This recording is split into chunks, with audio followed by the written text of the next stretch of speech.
Hello बच्चों, आपका फिर से स्वागत है फिजिक्स वाला प्लेटफॉर्म पर। आज हम लोग डिस्कस करने जा रहे हैं एस ब्लॉक और हाइड्रोजन का बचा हुआ पार्ट। चलो दोस्तों, देखते हैं उसको कैसे डिस्कस करते हैं। देखिए, लास्ट क्लास में मैंने आपको जो पढ़ाया था उसी बात को आगे बढ़ाएंगे। हम आपको केमिकल प्रॉपर्टी पढ़ा रहे थे और लास्ट केमिकल प्रॉपर्टी जो मैं छोड़ के आया था वो रिएक्शन विद लिक्विड अमोनिया छोड़ी थी। अब रिएक्शन विद लिक्विड अमोनिया हो गया है तो उसी के आगे की बात करते हैं और नई प्रॉपर्टी को डिस्कस करते हैं। तो देखो दोस्तों, नई प्रॉपर्टी हमारे लिए क्या है, एक मिनट इसको जरा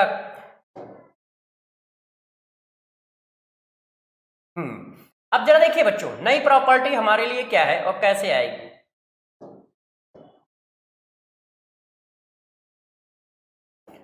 देखो बच्चों, नई प्रॉपर्टी क्या है, रिएक्शन विद, उसी के आगे पढ़ा रहा हूं, ठीक है। रिएक्शन विद न डाल के ऐसे हम लोगों ने लिक्विड अमोनिया कर ली थी, आई थिंक वाटर कर लिया था, ऑक्सीजन से कैसे रिएक्शन होगी ये कर ली थी, मतलब ऑक्सीजन में एयर नाइट्रोजन दोनों आ गए थे, है ना। ये सारी बातें निपटा ली थी। कार्बोनेट बाकी है, सल्फेट बाकी है, नाइट्रेट बाकी है, इनको हम लोगों ने नहीं किया था। चलो इन्हीं को करते हैं, ठीक है। तो अब डिस्कस करते हैं carbonate, carbonate of first group. क्यों? क्योंकि इधर फर्स्ट ग्रुप चलेगा और उधर मेरे दोस्त सेकंड ग्रुप चलेगा। तो इधर लिखा कार्बोनेट ऑफ फर्स्ट ग्रुप और यहां पर carbonate of second group, second group के कार्बोनेट। अब इनको डिस्कस करते हैं। देखो, कार्बोनेट बनाने हैं तो बनाएंगे कैसे? तो सिंपल सी बात है, किसी भी एसिडिक गैस को, हमारे पास एसिडिक गैस है, उसकी रिएक्शन आप बेस से कर दो, तो जब भी उसकी रिएक्शन बेस से करोगे तो क्या बनेगा? Salt of oxo acid. ये मैंने आपको पीरियोडिक क्लासिफिकेशन के लास्ट लेक्चर में पढ़ाया भी है। अब जरा देखिए, कार्बोनेट बनाने, कार्बन डाइऑक्साइड एसिडिक गैस है, इसकी रिएक्शन आप कर दो, ये देखो NaOH के साथ। तो अब इसका करस्पॉन्डिंग कार्बन का ऑक्सो एसिड कौन होता है? कार्बन का ऑक्सो एसिड कौन होता है? Carbonic acid. अब कार्बोनिक एसिड का सॉल्ट बना दो तो क्या बन जाएगा? Na2CO3। ये देखो, सबसे पहले किसी एसिडिक गैस की बेस से रिएक्शन होती है तो उसका क्या बनता है? Oxo acid. और उस ऑक्सो एसिड का क्या बना दो? Sodium salt. सोडियम सॉल्ट का मतलब सॉल्ट। भाई हो सकता है NaOH से रिएक्शन ना हो के QH से हो, तब भी क्या सोडियम सॉल्ट बना दोगे क्या दोस्त? तो करना क्या है, जब भी किसी एसिडिक गैस को बेस में डालोगे, पानी में डालोगे तो क्या होगा? पानी में डालोगे तो ऑक्सो एसिड बनाएगा और बेस में डालोगे तो उसी ऑक्सो एसिड का सॉल्ट बना देगा, ऐसे। तो देखो, ये कार्बोनेट आ गया, तो इसके कार्बोनेट कौन होंगे? लिथियम कार्बोनेट होगा, सोडियम कार्बोनेट होगा दोस्त, पोटेशियम कार्बोनेट होगा, रुबिडियम कार्बोनेट होगा और सीजियम कार्बोनेट होगा। ये बात मैं पहले ही पढ़ा चुका हूं कि फर्स्ट ग्रुप के कॉज थर्मली स्टेबल होते हैं। ये हीट करने पर किसमें ब्रेक हो जाएगा? ऑक्साइड में, कार्बन डाइऑक्साइड में। बाकी सबको यदि आप हीट करते हो तो वो मना कर देंगे और लिख देंगे नो रिएक्शन, इनके साथ कोई रिएक्शन नहीं होगी, ठीक है। ये थर्मली हीट करने पर कोई रिएक्शन नहीं देते। अब इधर आ जाओ, एक एक करके पढ़ाते जाता हूं। अब यहां पर भी हमें कार्बोनेट बनाने हैं, तो कार्बन डाइऑक्साइड की रिएक्शन कैल्शियम हाइड्रोक्साइड से कर दो। तो जैसे ही तुम कैल्शियम हाइड्रोक्साइड से करोगे तो क्या बन जाएगा? ऐसा बन जाएगा। पहले क्या बनेगा, यदि आप पूरी रिएक्शन देखना चाहते हो तो देख लो। पहले क्या बनेगा बेटा? ऑक्सो एसिड, और फिर क्या बन जाएगा? उसका सॉल्ट। जब भी एसिडिक हाइड्रोजन, जब भी एसिडिक गैस की रिएक्शन, एसिडिक हाइड्रोजन नहीं, जब भी एसिडिक गैस की रिएक्शन होगी हमेशा ऑक्सो एसिड बनेगा, किसका? मेटल सॉल्ट का। ये देखो, अब इनकी बात करते हैं। ये सभी के सभी थर्मली अनस्टेबल होते हैं। All carbonates are thermally unstable. जितने भी कार्बोनेट है वो सब के सब क्या होते हैं? थर्मली अनस्टेबल होते हैं। हीट करने पर वो सब ब्रेक हो जाते हैं, ऐसे। ये देखो बच्चों, ऐसे। और यदि सभी बच्चों को पता हो तो इसको क्या बोलते हैं? क्विक लाइन बोलते हैं। इसका कॉमन नेम क्या है? क्विकलाइम। ऐसे। अब जरा गौर देखो, यहां पर ही एक खास बात पढ़ा देता हूं। जब इसको पानी में डालोगे तो आपको पता है ये क्या बना देगा? हाइड्रोक्साइड। इसको बोलते हैं स्लैग्ड लाइम। ये मैं पीछे पढ़ा चुका हूं कि किसी भी बेसिक ऑक्साइड को वाटर में डालोगे तो वो हाइड्रोक्साइड बना देगा। अब गौर समझिए, यदि किसी ने इसको फिल्टर कर दिया, इसको फिल्टर कर दो, ठीक है, फिल्टर कर दिया, तो फिल्टर करने पर ये दो पार्ट में डिवाइड हो जाता है। ये देखो, जब तुम फिल्टर कर दोगे तो क्या होगा? एक बनेगा पेस्ट वाला पार्ट जिसको कहते हैं सस्पेंशन, और एक बनेगा क्लियर सॉल्यूशन।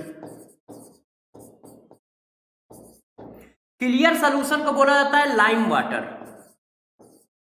क्लियर सॉल्यूशन को क्या बोला जाता है दोस्त? Lime water. और जो सस्पेंशन बनता है, मतलब पेस्ट टाइप का बनता है, पेस्ट टाइप का, उसको दोस्तों नाम दिया जाता है क्या? Milk of lime. Milk of lime. तो अब मेरी बात को जरा गौर से समझो, ठीक है? इन तीनों बातों को समझिएगा। कैल्शियम कार्बोनेट को हीट करोगे, कैल्शियम ऑक्साइड आया। जैसे ही उसको पानी में डाला तो CaOH का होल ट्वाइस आ गया। इसको स्लैग्ड लाइम कहते हैं। आपने इसको फिल्टर कर दिया, क्लियर सोल्यूशन आ गया, जिसको क्या कहते हैं? लाइम वाटर कहते हैं। मगर लाइम वाटर का भी फार्मूला क्या होगा? Calcium hydroxide.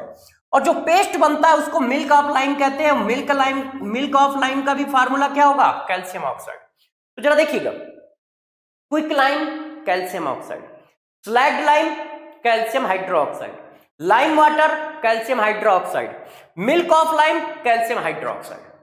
ये जो तीन चीजें अलग अलग नाम देख रहे हो, स्लैग्ड लाइम, लाइम वाटर और मिल्क ऑफ लाइम, इनके फिजिकली अपीयरेंस अलग अलग है, केमिकली ये सेम है। ये कैसे फिजिकल अपीयरेंस अलग अलग है, इसको बहुत सिंपल फॉर्म में बताता हूं।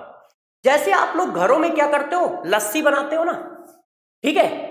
लस्सी बनती है ना, तो उसमें थिकनेस भी होती है, कुछ छोटे छोटे पार्टिकल्स होते हैं। अब उस लस्सी को छान दो तो जो क्लियर सोल्यूशन आया वो लाइम वाटर है, और जो ऊपर पेस्ट मिला वो क्या है? मिल्क ऑफ लाइम है। और वो पूरा सोल्यूशन जो लस्सी बनी थी वो क्या है? स्लैग्ड लाइम है।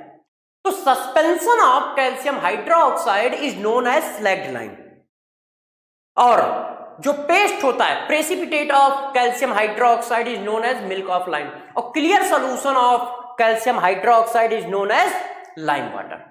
तो ये तीनों केमिकली एक ही हैं, तीनों का केमिकल फार्मूला हमेशा ध्यान रखना सेम रखना है, ठीक है? बस इनके फिजिकल अपीयरेंस अलग अलग है। अब बातों को थोड़ा सा और आगे बढ़ाते हैं। देखो बच्चों, बातों को और आगे बढ़ा लेते हैं। जरा देखिए, अब हमें क्या करना है?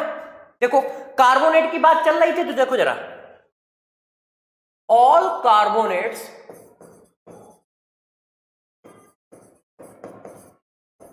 are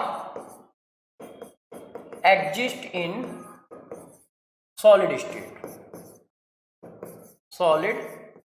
state, except कार्बोनेट नहीं, सॉरी, बाइकार्बोनेट। एक मिनट, देखो बच्चों, all bicarbonates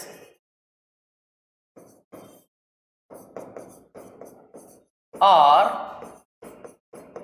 exist in solid state। ये इंपॉर्टेंट पॉइंट है, जरा ध्यान रखिएगा। सॉलिड स्टेट, जितने भी हमारे पास बाइकार्बोनेट है फर्स्ट ग्रुप के, सब के सब सॉलिड स्टेट में एग्जिस्ट करते हैं, except lithium carbonate. Lithium carbonate aqueous solution बनाता है, एक्वस सॉल्यूशन। जब क्या करते हो, गौर समझिएगा, जब मेटल कार्बोनेट में एक्सेस ऑफ कार्बन डाइऑक्साइड पास कराई जाती है तो ये कन्वर्ट हो जाता है बाइकार्बोनेट में। ऐसे जब मेटल कार्बोनेट में एक्सेस ऑफ कार्बन डाइऑक्साइड पास कराई जाती है तो ये किसमें कन्वर्ट हो जाता है? बाइकार्बोनेट में कन्वर्ट हो जाता है। और फर्स्ट ग्रुप के जो बाइकार्बोनेट होते हैं, ये इंपॉर्टेंट पॉइंट है, जरा इसको ध्यान रखिएगा। फर्स्ट ग्रुप के जो बाइकार्बोनेट होते हैं, ये फर्स्ट ग्रुप के बाइकार्बोनेट, ये सॉलिड स्टेट में एग्जिस्ट करते हैं, ठीक है? इस तरह से। और जबकि यही बात हम सेकंड ग्रुप के लिए लिखे हैं, तो जरा देखिएगा, ऑल कार्बोनेट्स और पूरी पीरियोडिक टेबल में, सॉरी कार्बोनेट कह रहा हूं, bicarbonate, all bicarbonates, all bicarbonates exist in equals solution, सभी के सभी इक्वस सोल्यूशन में एग्जिस्ट करते हैं, और पूरी पीरियोडिक टेबल के बाइकार्बोनेट इक्वस सोल्यूशन में एग्जिस्ट करते हैं। ऐसा नहीं कि सिर्फ ये, पूरी पीरियोडिक टेबल के बाइकार्बोनेट इक्वस सोल्यूशन में एग्जिस्ट करते हैं। सिर्फ ये 4 कार्बोनेट होते हैं जो बाइकार्बोनेट होते हैं, ये 4 बाइकार्बोनेट मेरे दोस्त सॉलिड स्टेट में एग्जिस्ट करते हैं। कौन? Sodium, potassium, rubidium, caesium. Lithium भी इक्वस सोल्यूशन में एग्जिस्ट करता है, इसलिए पूछा जाता है। अब किसी भी बाइकार्बोनेट को हीट करोगे तो क्या आएगा? किसी भी बाइकार्बोनेट को हीट करोगे तो हमेशा आंसर फिक्स है, ध्यान रखिएगा। यदि आप बाइकार्बोनेट को हीट करते हो तो ऑलवेज आंसर फिक्स है। आंसर क्या आएगा? बाइकार्बोनेट को हीट करने पे आता है कार्बोनेट, कार्बन डाइऑक्साइड और दोस्त वाटर, ऐसे। तो यदि हम इसको हीट करते हैं तो जैसे ही हीट करोगे तो इसका कार्बोनेट बनेगा, कार्बन डाइऑक्साइड बनेगा और वाटर बनेगा, ऐसे। ये देखो, ठीक है। इसी तरह से डिट्टो यहां पर भी है, सेम आंसर है। यदि आप बाइकार्बोनेट को हीट करते हो ऐसे, तो क्या बनाएंगे? कार्बोनेट बनाएंगे, कार्बन डाइऑक्साइड बनाएंगे और क्या बनाएंगे दोस्त? वाटर बनाएंगे, इस तरह से, ठीक है कि नहीं? दोनों में देखो जरा, इस तरह से फॉर्म होगा। तो बाइकार्बोनेट इसके ये और इसके ये थर्मली स्टेबल होते हैं, ये थर्मली स्टेबल होते हैं। सॉल्युबिलिटी का क्या ऑर्डर है ये मैं पीछे पढ़ा चुका हूं कि फर्स्ट ग्रुप की solubility down the group increase करती है, तो इनके कार्बोनेट की सॉल्युबिलिटी इंक्रीज करेगी और इनके डिक्रीज करेगी, क्योंकि लार्ज साइज के आयन की इनकी डिक्रीज करती है। तो जो चीजें पीछे पढ़ा चुका हूं उनका डिस्कशन नहीं किया जाएगा, ठीक है। तो अब जरा देखो कार्बोनेट के बाद नेक्स्ट पॉइंट या नेक्स्ट हेडिंग, उसको जरा देख लो। कार्बोनेट के बाद क्या करेंगे? कार्बोनेट के बाद बात करते हैं नाइट्रेट की। नाइट्रेट्स ऑफ फर्स्ट ग्रुप, इधर फर्स्ट ग्रुप है तो फर्स्ट ग्रुप के नाइट्रेट्स कंपेयर होता जाएगा, जैसे आपको आराम रहेगा रिवीजन करने में और पढ़ने में कि हाँ यार दोनों में डिफरेंसेस क्या है। नाइट्रेट्स ऑफ सेकेंड ग्रुप, देखो दोस्त नाइट्रेट के बारे में समझिएगा। मेटल ऑक्साइड, मेटल हाइड्रोक्साइड, इनमें से किसी की भी रिएक्शन नाइट्रिक एसिड से करा दो तो नाइट्रेट बन जाएगा। क्यों? क्योंकि ये एसिड है और ये क्या है? बेस। एसिड बेस रिएक्शन होगी तो सॉल्ट बनेगा, मेटल के नाइट्रेट बन जाएंगे ऐसे। वही डिट्टो यहां पर है, मेटल ऑक्साइड, मेटल हाइड्रोक्साइड, दोनों में से किसी की भी रिएक्शन यदि HNO3 से करा दोगे तो एसिड बेस रिएक्शन होगी और मेटल नाइट्रेट बन जाएंगे इस तरह से। ये देखो मेटल नाइट्रेट बन जाएंगे इस तरह से ऐसे। क्यों? क्योंकि ये एसिड है दोस्त और ये क्या है? बेस। अब मेरी बातों को जरा गौर से समझिएगा, ये भी मेटल नाइट्रेट है, ये भी मेटल नाइट्रेट। डिफरेंस किस बात का है जरा देखो। यदि इनके मेटल नाइट्रेट को दोस्त हीट करो तो ये मेटल नाइट्राइड बनाते हैं और ऑक्सीजन गैस बनाते हैं ऐसे, एक्सेप्ट लिथियम, सिर्फ लिथियम को छोड़कर। यदि हम लिथियम नाइट्रेट को हीट करते हैं दोस्त तो ये अकेला होता है जो ऑक्साइड बनाता है और NO2 गैस रिलीज करता है ऐसे। बाकी जो नाइट्रेट हैं वो क्या बनाएंगे? नाइट्राइट और ऑक्सीजन। और यही बात यदि हम यहां करते हैं तो जरा देखो, इनके नाइट्रेट को यदि आप हीट करते हो तो क्या बनाएंगे? ये मेरे दोस्त मेटल ऑक्साइड बनाएंगे, ठीक है, NO2 गैस बनाएंगे और O2 बनाएंगे। बैलेंस ना हुई तो O2, ये देखो ऐसे। तो दोनों में डिफरेंसेस इस जगह पे है। ये वाला पॉइंट जो है वो दोनों का अलग अलग है, डिफरेंट है। ये देखो, इस पॉइंट को आप देखो अच्छे से, ये दोनों का अलग अलग पॉइंट है। इनको हीट करने पे अलग आंसर, इनका हीट करने पे अलग आंसर, लिथियम को छोड़कर। तो ये वाला पॉइंट इंपॉर्टेंट है। यहां पर भी एक्सेप्ट है, ऐसा नहीं है कि यहां नहीं है, यहां पर भी है। यदि बेरिलियम के नाइट्रेट को हीट किया जाए तो दोस्त अलग आंसर आता है। उसको हीट करोगे तो ये आता Be4ONO3 का होल 6, इस तरह का कॉम्प्लेक्स आता है, प्लस N2O5। ये देखो बेरिलियम का नाइट्रेट वहां भी अलग प्रोडक्ट देगा और लिथियम का नाइट्रेट यहां भी अलग product. Next point, all nitrates are water soluble. पूरी पीरियोडिक के जितने भी नाइट्रेट होते हैं वो सब वाटर सॉल्युबल होते हैं, उनमें से कोई भी वाटर इनसॉल्युबल नहीं होता है। All nitrates are water soluble, चाहे वो फर्स्ट ग्रुप के हो या सेकंड ग्रुप के, सभी ग्रुप के नाइट्रेट जो होते हैं वो वाटर सॉल्युबल होते हैं। सभी ग्रुप के नाइट्रेट, पूरी पीरियोडिक टेबल के नाइट्रेट वाटर सॉल्युबल होते हैं। तो डिफरेंसेस क्या है? हीट करने पर ये अलग प्रोडक्ट देगा, हीट करने पर ये अलग प्रोडक्ट देगा, बाकी डिफरेंसेस कोई ऐसा नहीं है। ये भी नाइट्रेट बनाते हैं, ये भी नाइट्रेट बनाते हैं। इनके नाइट्रेट किस तरह का बनाते हैं? नाइट्राइट और ऑक्सीजन गैस रिलीज करते हैं। ये कैसे करते हैं? ये इस तरह से करते हैं। ठीक है, बातों को आगे बढ़ाया जाए। चलो देखिए, अब इसके बाद सल्फेट की बात कर लेते हैं कि भाई सल्फेट क्या है। ठीक है, तो सल्फेट में आ जाते हैं कि सल्फेट क्या होते हैं। तो जरा देखो, सल्फेट की बात करते हैं कि सल्फेट कैसे होंगे, इनके सल्फेट कैसे होंगे और इनके सल्फेट कैसे होंगे।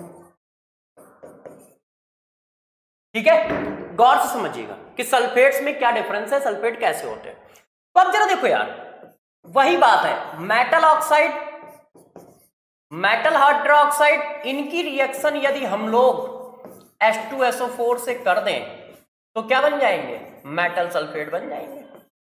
वही बात यहां पर है, यदि मेटल ऑक्साइड और मेटल हाइड्रोक्साइड इनकी रिएक्शन यदि हम H2SO4 से कर देंगे तो क्या बन जाएंगे? मेटल सल्फेट बन जाएंगे, ऐसे, इस तरह के।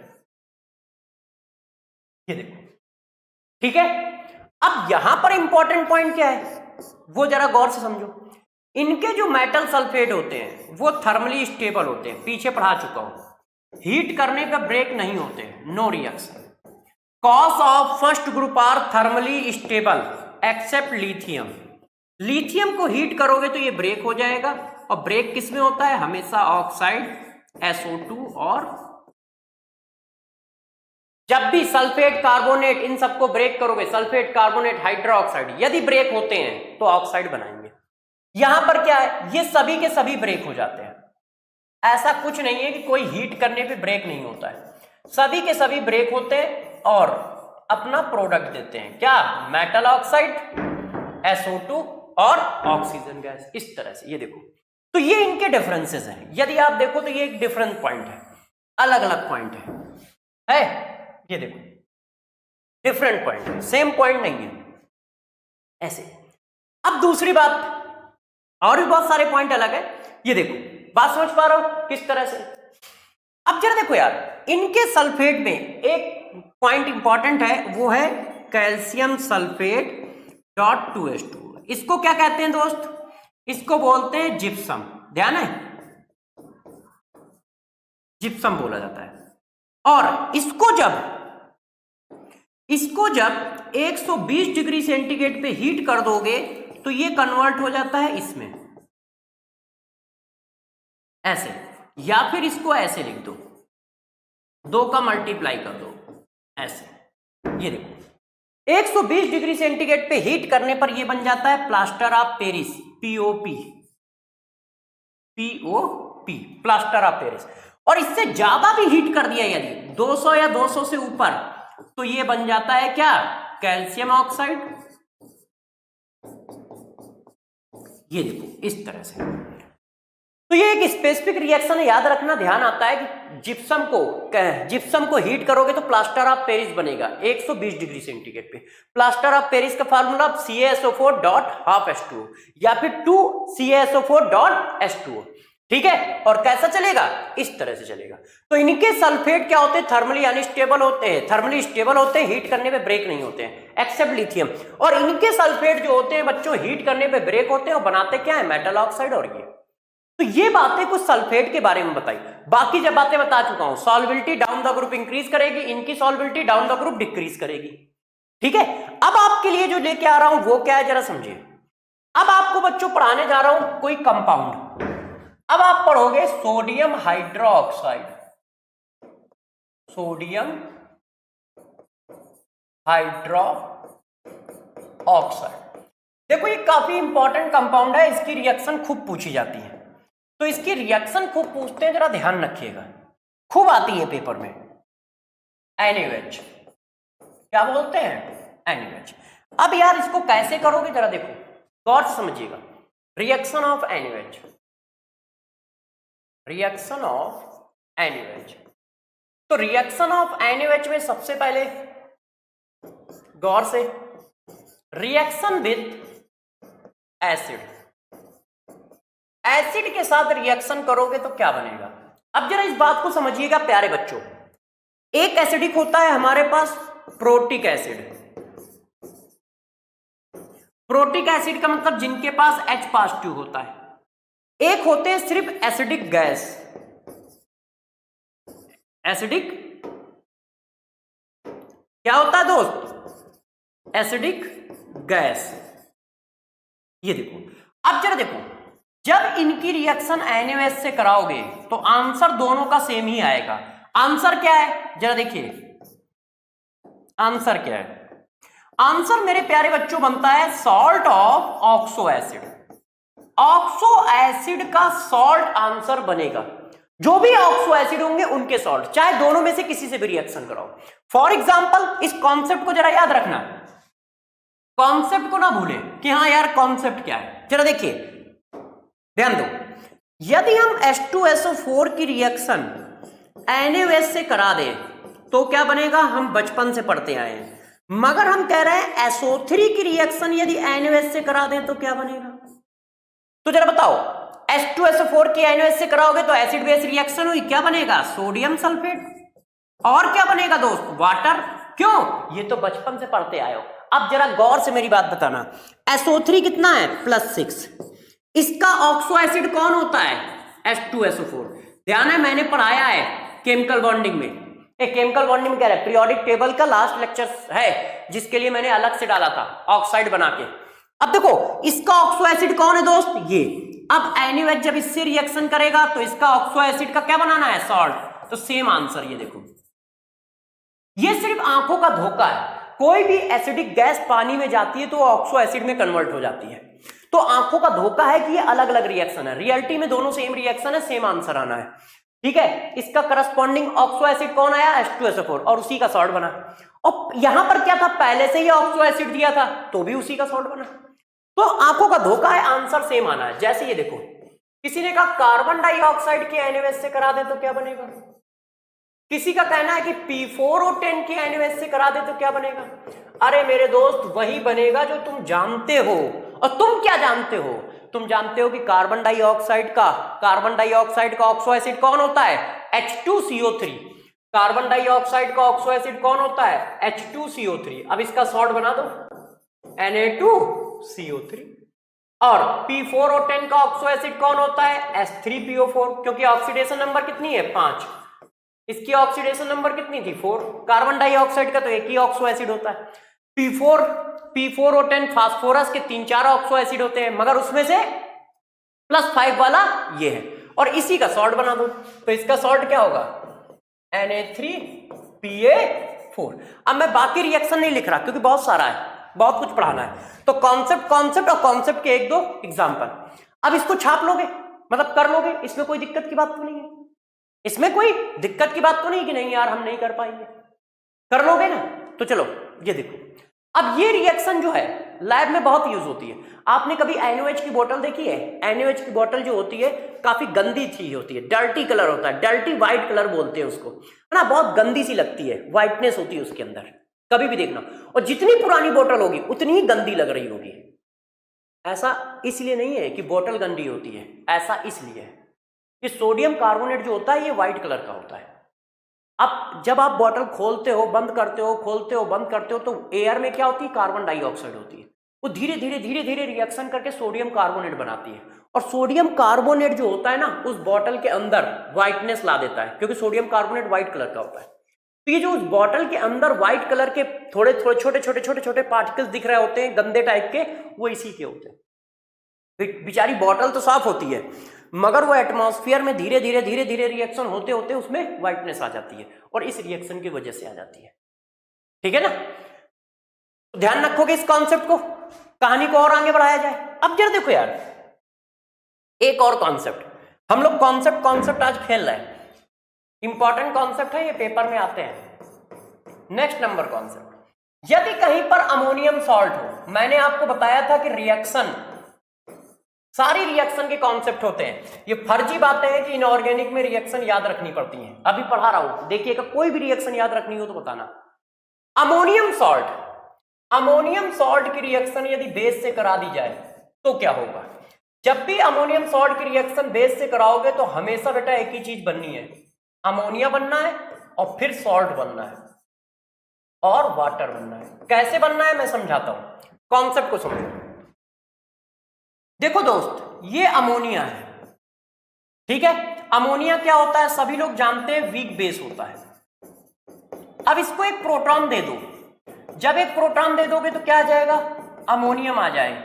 ये अमोनियम आयन क्या हुआ? यदि अच्छे से देखो तो अमोनियम आयन इसका कॉन्जुगेटेड सॉल्ट हुआ। क्या हुआ दोस्त? Conjugated salt. और कॉन्जुगेटेड सॉल्ट का मतलब हुआ कॉन्जुगेटेड एसिड। भाई इसका नेचर क्या होगा? कॉन्जुगेटेड एसिड ही तो होगा। इसका मतलब तुम्हें दिमाग में यह बात बैठा लेनी चाहिए कि अमोनियम आयन एक कॉन्जुगेटेड एसिड की तरह काम करता है। यदि ये कॉन्जुगेटेड एसिड है और इसके सामने तुम जब कोई बेस ले आओगे तो ये क्या काम करेगा? ये बेस, ये एसिड आपस में रिएक्शन करेंगे तो क्या लेंगे? एसिड क्या देगा? प्रोटॉन देगा। तो जैसे ही एसिड ने प्रोटॉन दिया तो वो अमोनिया में कन्वर्ट हो गया। क्यों? क्योंकि उसने प्रोटॉन लूज कर दिया ऐसे। और वैसे ये प्रोटॉन गेन करेगा, और जब ये प्रोटॉन गेन करेगा तो ये किस में आ जाएगा? वाटर में कन्वर्ट हो जाएगा। क्यों? क्योंकि इसने प्रोटॉन गेन कर लिया। तो इसका मतलब अमोनिया और वाटर बन गया। अब बचा कुचा वो सॉल्ट है। किसी ने कहा सर रिएक्शन करके बता दो, तो मैंने कहा दोस्त ये सारी रिएक्शन तो तुम्हें आती है, बस तुम्हें कॉन्सेप्ट नहीं आते हैं।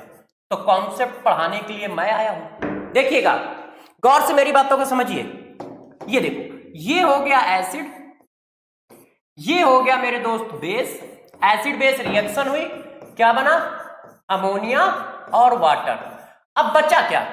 बचा Cl और बचा Na। उठा के लिख दो NaCl। है कितना बड़ा काम किया हम लोगों ने, कोई तोप मारी नहीं। अब इसी तरह से देखो, ये है अमोनियम डाइक्रोमेट एसिड, इसकी रिएक्शन करा दी KOH से। मैंने कहा बताओ यार आंसर क्या आएगा? तो गौर समझो, ये क्या है? Ammonia acid, ammonium ion. ये क्या है? बेस। एसिड बेस रिएक्शन हुई, अमोनिया बन गया दोस्त और वाटर बन गया। बचा क्या? K2Cr2O7। आंसर आ गया। ठीक है कि नहीं? बाकी कर लोगे? अब मैं छोड़ दे रहा हूं, ठीक है। हजारों रिएक्शन कर सकते हो, मेरे पास टाइम नहीं है क्योंकि बहुत सारा टॉपिक है, इसलिए बाकी रिएक्शन आप करिए। ये एसिड, ये बेस, एसिड बेस रिएक्शन हुई तो क्या आया? अमोनिया आया, वाटर आया। बचा क्या? Na2CO3। तो कॉन्सेप्ट नंबर 2 NaOH की रिएक्शन, ठीक है। नेक्स्ट, अब जरा देखो यार, NaOH की और रिएक्शन बताता हूं। Reaction with मेटलाइड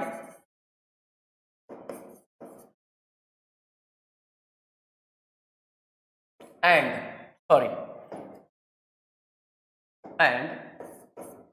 metal. अब जो देखो, एलिमेंट से रिएक्शन कैसे करता है। Reaction with metalloid and metal, ये बहुत इंपॉर्टेंट है, इनको जरा गौर से समझिएगा, इन पे खूब क्वेश्चन आते हैं, ठीक है। ये रिएक्शन बहुत इंपॉर्टेंट है, कैसे क्वेश्चन आएंगे, कैसे करने होंगे, ये बात मैं बताता हूं। गौर से मेरे बच्चों समझिएगा। सब जन सब जन की आस सुनो प्रभु बाबा अली। जरा इस बात को समझिए, सब जन की आस सुनो प्रभु बाबा अली। सब मतलब एसबी, जन मतलब जेडन, की मतलब कुछ नहीं, आस मतलब आर्सेनिक, सुनो मतलब सुनो एसएन एसआई। थोड़ी सेटिंग पे ध्यान रखना, प्रभु पीबी, बा एक बा बोरान, एक बा बेरिलियम, अली एल्युमिनियम। जरा ये 9 एलिमेंट समझो। सब जन की आस सुनो प्रभु बाबा अली, सब जन की आस सुनो प्रभु बाबा अली। 1 2 3 4 5 6 7 8 9, ये 9 एलिमेंट देखो जरा किस तरह की रिएक्शन करते हैं। नाम क्या है? सब जन की आस सुनो प्रभु बाबा अली। सब जन की आस सुनो प्रभु बाबा अली, है ना। सभी लोगों की आस सुननी चाहिए ना भगवान को, है ना। सभी की मुरादें पूरी होंगी तभी तो काम चलेगा। तो वही बात हम लोग कह रहे हैं कि भैया ऐसा करो ना, सब लोगों की आस सुनो प्रभु बाबा अली। तो सब जन की आस सुनो प्रभु बाबा अली। सब मतलब एसबी, जन मतलब जेडन, आस मतलब एएस, सुनो एसएनएसआई, प्रभु पीबी, बाबा बी और बीई। ध्यान रखना बाबा में बीए नहीं है, बी और बीई। सेटिंग का थोड़ा सा ध्यान रखिएगा। अली एल्युमिनियम, है कि नहीं। यदि आप सेटिंग का ध्यान नहीं रखते तो टेंशन है। हाँ, अब सेटिंग जब मैं बोलता हूं तो बहुत बच्चों को वो मूवी याद आ जाती है। वो कौन सी थी यार, अभी आई थी, पता नहीं कौन सी थी, जिसमें सिगरेट पीता रहता था। अरे उस लड़के क्या नाम है यार, हाइट में कम है, कोई कपूर है, चलो मैं भूल गया, छोड़ो यार, यहां आ जाओ। तो देखो, सब जन की छोड़ दिया, आस सुनो प्रभु बाबा अली। सब मतलब पीबी, जन मतलब जेडन, की मतलब कुछ नहीं, आस मतलब एएस, सुनो एसएन एसआई, प्रभु पीबी, बाबा बी और बीई, अली एल्युमिनियम। सब जन की आस सुनो प्रभु बाबा अली। सब जन की आस सुनो प्रभु बाबा अली। ये जो है 9 एलिमेंट है। अब देखना ये कितनी रिएक्शन करते हैं। 150 रिएक्शन बता दूंगा एक साथ। पहले कॉन्सेप्ट पे ध्यान दो। इसमें से मेरे दोस्त क्या होता है, बीई, ठीक है, जेडन, ठीक है, ये क्या करते हैं, +2 ऑक्सीडेशन नंबर शो करते हैं। कौन कौन? बीई, जेडन, और बेटा कौन है इसमें जो +2 शो करता है? Lead, P B. ये +2 ऑक्सीडेशन नंबर शो करते हैं। सुनते जाइएगा, ठीक है। अब आओ, एएस, एसबी, एल्युमिनियम, और कौन है? बोरान। ये +3 ऑक्सीडेशन नंबर शो करते हैं। एसएन, एसआई, ये +4 ऑक्सीडेशन नंबर शो करते हैं। सारे हो गए होंगे, 3 5 और 4 9, ठीक है। ये +2 शो करते हैं, ये +3 शो करते हैं, और ये +4 शो करते हैं। अब जरा आप इस बात को समझिए, क्या लिख रहा हूं। यदि +3 वाला एलिमेंट, ध्यान दीजिए, यदि +3 ऑक्सीडेशन नंबर एलिमेंट NaOH से रिएक्शन करता है तो हमेशा फार्मूला बनाएगा Na, ठीक है, 2 वाला तो बताना भूल गया, सीधा +3 में आ गया। हाँ, जरा ध्यान दीजिएगा, यदि +2 वाला NaOH से रिएक्शन करता है तो हमेशा फार्मूला बनाएगा Na2CO2। E क्या है? एलिमेंट, ये एलिमेंट, ठीक, हमेशा ये फार्मूला बनाएगा। और यदि +3 वाला रिएक्शन करता है NaOH के साथ, कॉन्सेप्ट को पकड़िएगा, तो हमेशा फार्मूला बनाता है Na3EO3। और यदि +4 वाला रिएक्शन करता है NaOH के साथ, तो दोस्तों हमेशा फार्मूला बनाता है Na2EO3। और यदि कोई +5 वाला रिएक्शन करता है NaOH के साथ, तो ऑलवेज फार्मूला बनाता है Na3EO4। किसी ने कहा सर +5 वाला कौन होगा? तो दोस्तों है, जैसे आर्सेनिक +3 शो करता है तो +5 भी शो करता है। इसी तरह SN+2 भी शो करता है, +4 भी शो करता है। तो जरा इस बात को समझो, ये बात जो है ये हम लोगों के लिए बहुत इंपॉर्टेंट है। ये वाली बात ये मोस्ट इंपॉर्टेंट है, इसको जरा आप दिमाग में बैठा लीजिए। क्या है बैठालना, जरा देखो करना क्या है। ये यदि +2 वाला रिएक्शन करेगा तो क्या फार्मूला बनाओगे, Na2EO2। +3 वाला करेगा तो क्या बनाओगे, Na3EO3। +4 वाला करेगा तो क्या बनाओगे, Na2EO3। और +5 वाला करेगा तो क्या बनाओगे, Na3EO4। ये फार्मूले आप बनाओगे, ठीक है। इन फार्मूले को आप क्या करोगे, बनाओगे। ध्यान रखिएगा, एल्युमिनियम का एक स्पेशल केस होता है।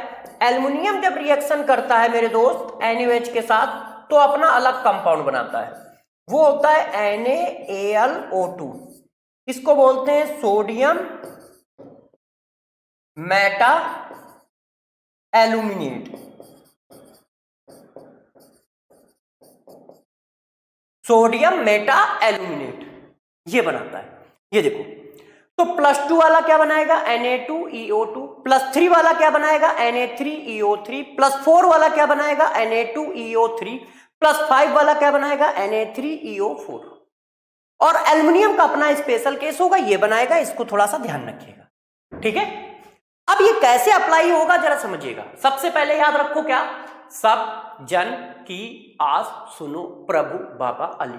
सब जन की आस सुनो प्रभु बाबा अली। सब मतलब SB, जन मतलब ZN, की मतलब कुछ नहीं, आस मतलब आर्सेनिक, सुनो SNSI, प्रभु PB, बाबा B और BE, अली एल्युमिनियम। ये 9 एलिमेंट जब भी किसी से रिएक्शन करेंगे, जब भी NaOH से रिएक्शन करेंगे, ऑलवेज ये फार्मूला बनाएंगे। 2 वाला कौन बनाएगा, Na2EO2। 3 वाला कौन बनाएगा, Na3EO3। और 4 वाला कौन बनाएगा, Na2EO3। और 5 वाला क्या बनाएगा, Na3EO4। एल्युमिनियम अपना स्पेशल केस बनाएगा NaAlO2। अब जरा देखो ये रिएक्शन होंगी कैसे और कैसे अपने को याद रखना है, कैसे करना है। अब जरा गौर से मेरी बात को समझते जाइए। रूल नंबर 1, जितनी चाहो उतनी रिएक्शन करो। रिएक्शन करना आपका काम है। यदि एलिमेंट NaOH से रिएक्शन करता है तो क्या बनेगा, तो मेरे दोस्त बनेगा फार्मूला, ठीक है, प्लस हाइड्रोजन गैस। ये method of preparation of hydrogen भी है। मतलब अभी शायद नहीं समझ पाओगे मैं क्या कह रहा हूं। जैसे ZN की रिएक्शन NaOH से करा दी जाए तो हम क्या बनाएंगे, फार्मूला बनाएंगे। कौन सा फार्मूला बनाएंगे, तो दोस्त जरा बताना, ZN की ऑक्सीडेशन नंबर कितनी है, +2। तो +2 वाले का फार्मूला क्या है, Na2EO2। ZN की कितनी है, 2 है ना यार, और उसका फार्मूला क्या है, Na2EO2। तो क्या बन जाएगा, Na2ZnO2 प्लस हाइड्रोजन गैस। ये रिएक्शन हो गई। अब इसको आप बैलेंस करो, और जितने भी फार्मूले हैं सब के सब ध्यान रखिएगा वाटर सॉल्युबल होते हैं, ठीक है। किसमें होते हैं, सॉल्युबल इन वाटर। सभी के सभी वाटर सॉल्युबल है, ध्यान रखिए इस बात को। सभी के सभी पानी में सॉल्युबल होते हैं, जितने भी फार्मूले हैं सब वाटर सॉल्युबल है, कोई भी PBT नहीं है। तो ये देखो क्या बन गया, सोडियम, क्या बन गया, सोडियम जिंकेट बन गया इस तरह से।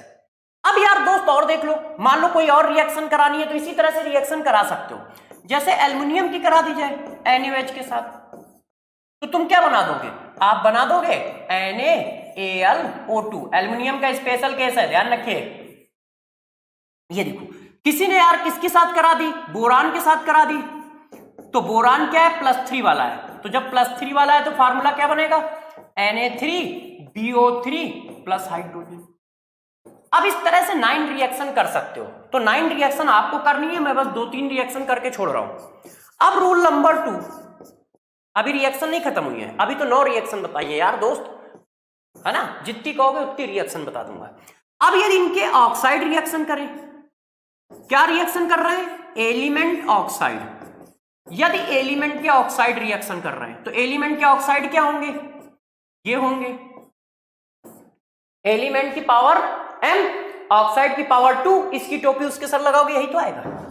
यदि ये रिएक्शन करेंगे NaOH से तो क्या आएगा, तो मेरे दोस्त वही आंसर आएगा, फिर फार्मूला प्लस वाटर। मगर अब क्या बनेगा, अब हमारा वाटर बनेगा। रूल नंबर 2 में देखो, अब बाई प्रोडक्ट हमारा क्या है, वाटर है। पहले हमारा बाई प्रोडक्ट क्या था, गैस थी, हाइड्रोजन गैस। तो ये वाटर के मेथड ऑफ प्रिपरेशन हो गए, वो हाइड्रोजन के मेथड ऑफ प्रिपरेशन हो गए। करोगे कैसे?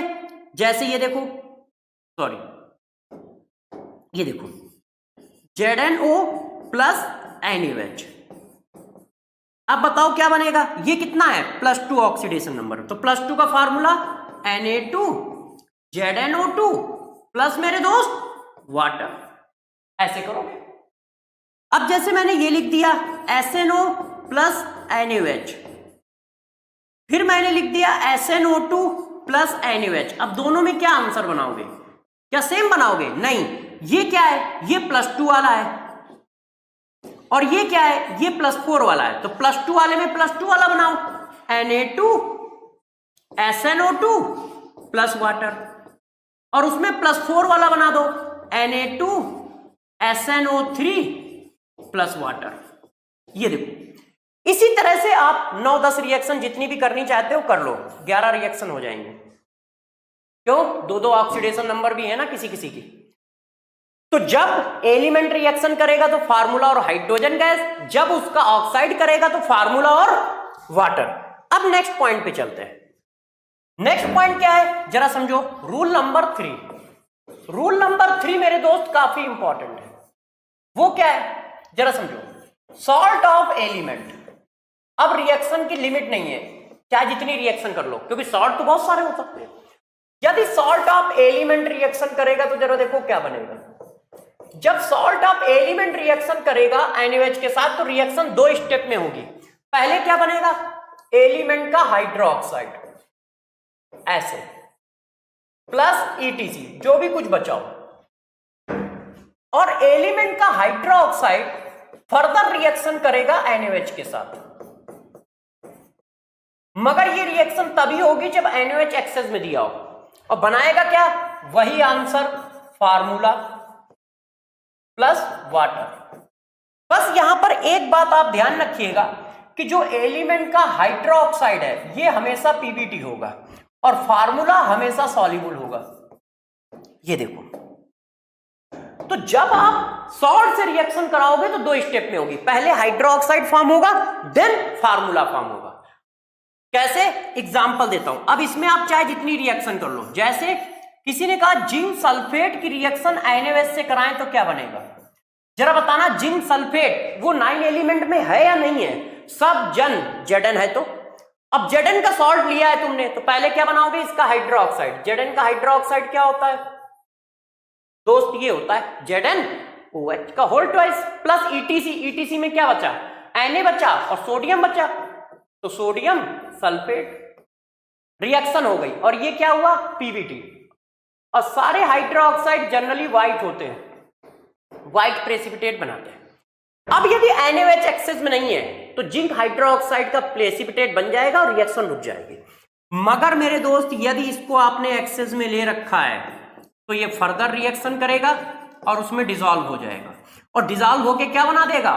Formula Na2 ZnO2 plus water. ये देखो, सोडियम जिंकेट, और ये क्या होता है? सॉल्युबल होता है। ऐसे तो जितनी भी रिएक्शन है आपको ऐसे करनी, और ये रिएक्शन आप खूब पढ़ते हो। आपको चाहो तो एक आध एग्जांपल मार देता हूं जो आप पढ़ते हो। ये देखो, ऐसी रिएक्शन खूब पढ़ते हो, करते हो कि नहीं? अब इस पर एक क्वेश्चन देके दिखाता हूं, जैसे आप बात को समझ पाओ कि हाँ यार सर कह क्या रहे हैं। तो जरा इस क्वेश्चन को दोस्तों समझो। मैंने आपके लिए एक क्वेश्चन लिखा, देखिए, एलिमेंट, ठीक है, element salt react with basic solution of NaOH and form white precipitate X, white precipitate further dissolve in excess of NaOH solution, then select element salt.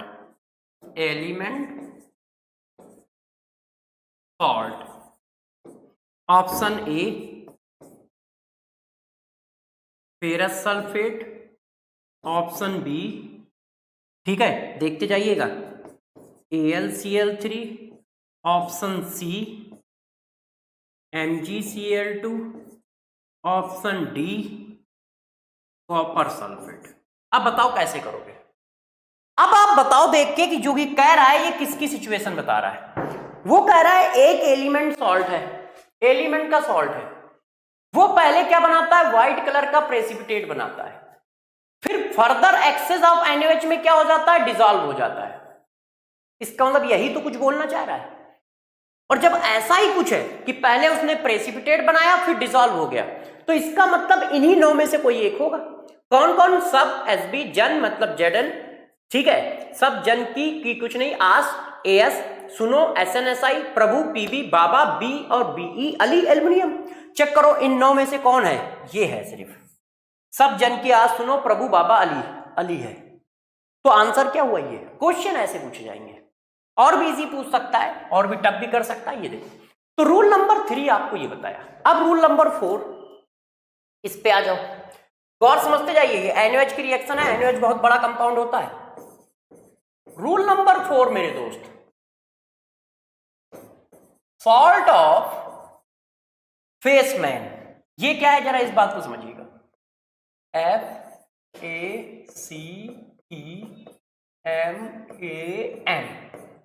गौर समझो। Salt of face man react with NaOH and form hydroxide. ये भी hydroxide बनाएंगे, hydroxide जो बनेगा precipitate होगा, but further hydroxide does not dissolve in excess of NaOH solution। अब जरा देखो यार, फेसमैन क्या है, फेसमैन वो सॉल्ट हैं जो हाइड्रोक्साइड तो बनाएंगे मगर एक्सेस में डिसॉल्व नहीं होंगे। कौन कौन होता है फेसमैन में, FACEMAN।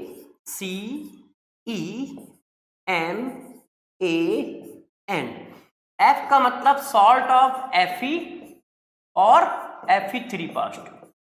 इनके सॉल्ट NaOH से रिएक्शन करेंगे तो हाइड्रोक्साइड बनाएंगे मगर वो एक्सेस ऑफ NaOH में डिसॉल्व नहीं होते, ठीक है।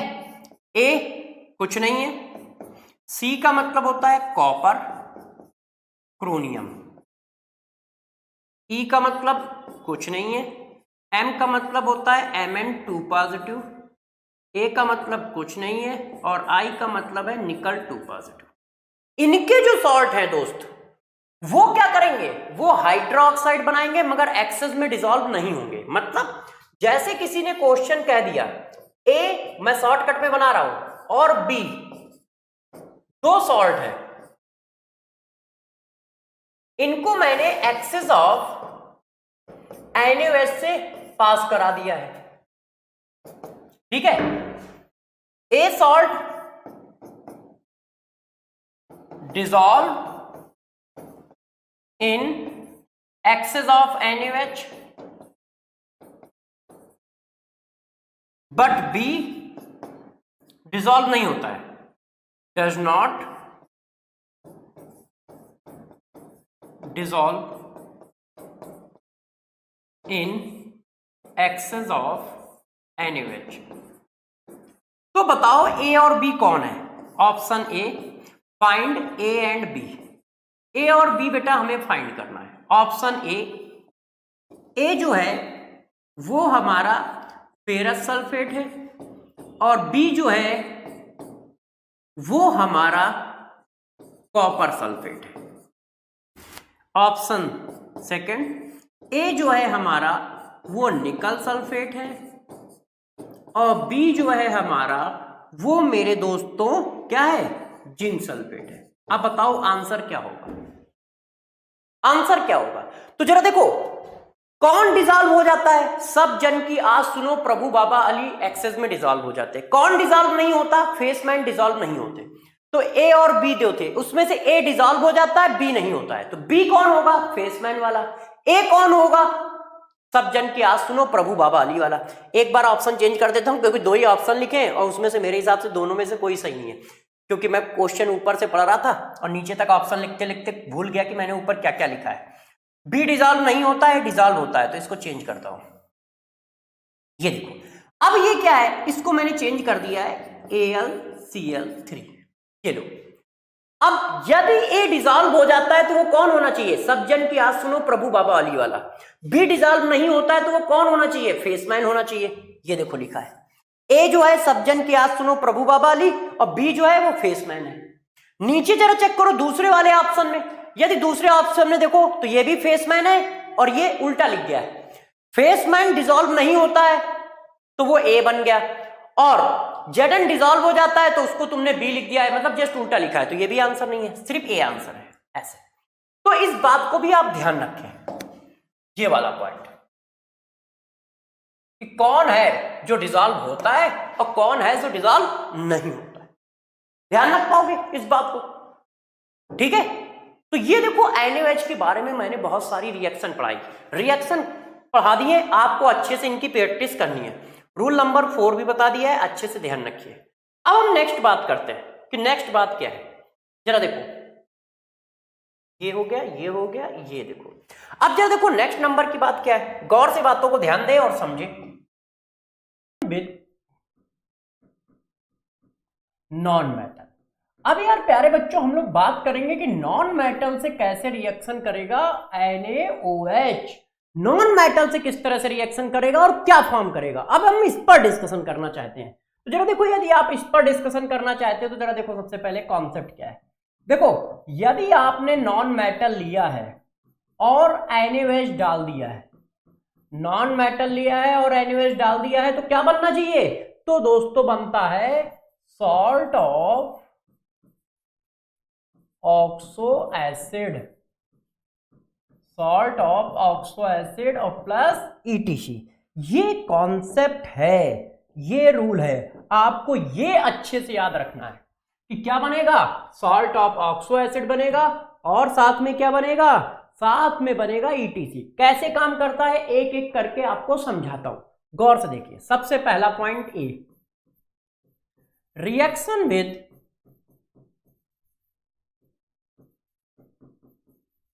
हैलोजन। ये देखो बच्चों, हैलोजन के साथ रिएक्शन करके सबसे पहले बताते हैं। तो हैलोजन की जब बात आती है तो सभी बच्चों को पता है कि हैलोजन का मतलब 4 हो जाते हैं, क्या, फ्लोरीन, क्या क्लोरीन, क्या ब्रोमीन और आयोडीन, है कि नहीं।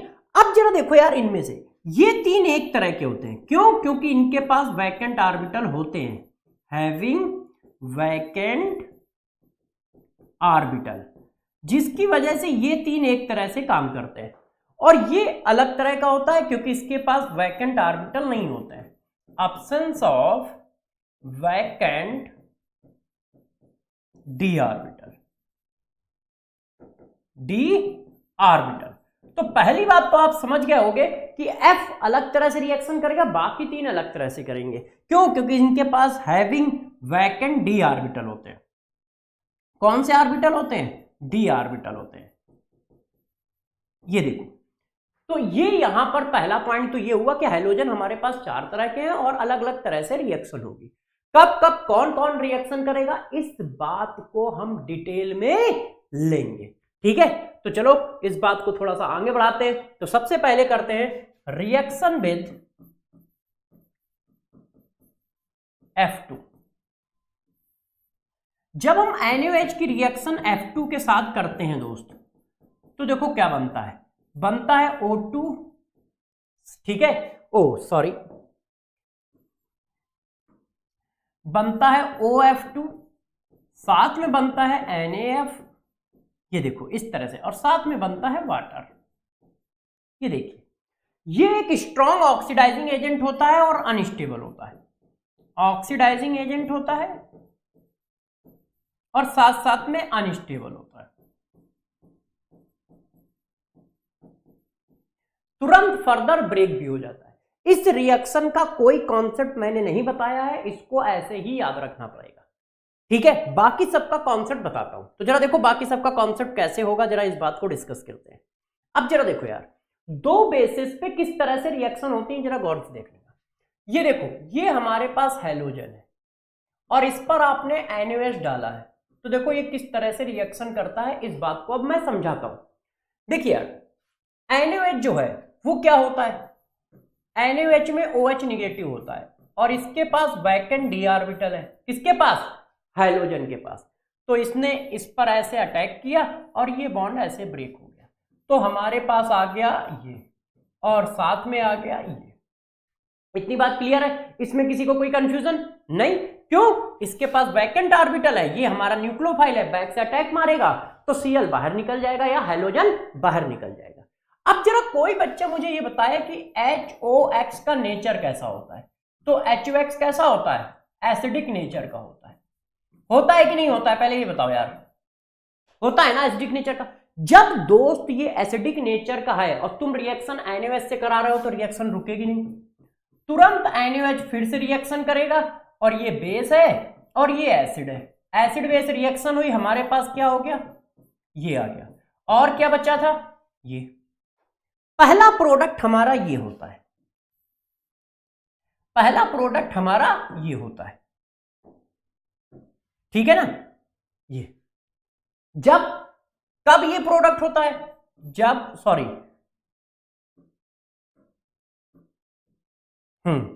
जब कब ये प्रोडक्ट होता है, जब मेरे दोस्तों डाइल्यूट या फिर कोल्ड NaOH रिएक्शन करता है हैलोजन के साथ, तब ये प्रोडक्ट बनता है। अब कहानी को और आगे बढ़ाते हैं, यदि NaOH और ले लिए जाए तो क्या होगा, पहला स्टेप समझ पाए क्या हुआ भाई, ये हमारा न्यूक्लियोफाइल था, बेस भी है न्यूक्लियोफाइल भी है, बैक से अटैक मारा, ये बाहर हो गया। अब ये एसिड है और तुमने रिएक्शन किससे करा रखी है, NaOH से, तो एसिड और बेस तो एक साथ रुकेंगे नहीं, तो तुरंत इसका सॉल्ट बन गया, ये आ गया, तुरंत इसका सॉल्ट बन गया। अब यदि इस पर फर्दर NaOH का अटैक करा दे तो क्या होगा, तो जब फर्दर अटैक कराओगे तो फिर OH अटैक करेगा, तो फिर क्या बन जाएगा, फिर दोस्त ये बन जाएगा H, ये, और इसको कहते हैं HXO2, ऐसे HXO2। अब फिर एसिड बेस रिएक्शन हुई, क्यों, क्योंकि ये एसिडिक होता है, तो फिर रिएक्शन हुई NaOH के साथ, तो फिर ये आ गया ऐसे। अब इस पर फिर अटैक हुआ NaOH का, ये देखो, तो यार ये बन जाता है HXO3, और आप सभी बच्चे जानते हो कि HXO3 भी हमारा एसिड है, तो ये और रिएक्शन करता है और बना देता है XO3 निगेटिव, और H निगेटिव तो बना ही है। तो जरा देखो, जब कंसंट्रेट से रिएक्शन करते हो तो ये प्रोडक्ट आता है, नोट, कंसंट्रेटेड NaOH या फिर hot NaOH react with halogen. तो जरा गौर से इस बात को समझो, जब कंसंट्रेटेड NaOH या हॉट NaOH रिएक्शन करता है तो आंसर ये आता है, क्यों, कंसंट्रेटेड NaOH का मतलब हुआ NaOH ज्यादा है, तो जब NaOH के नंबर ज्यादा हैं तो फर्दर अटैक करेंगे, और फर्दर अटैक करेंगे तो रिएक्शन को यहां तक पहुंचाएंगे।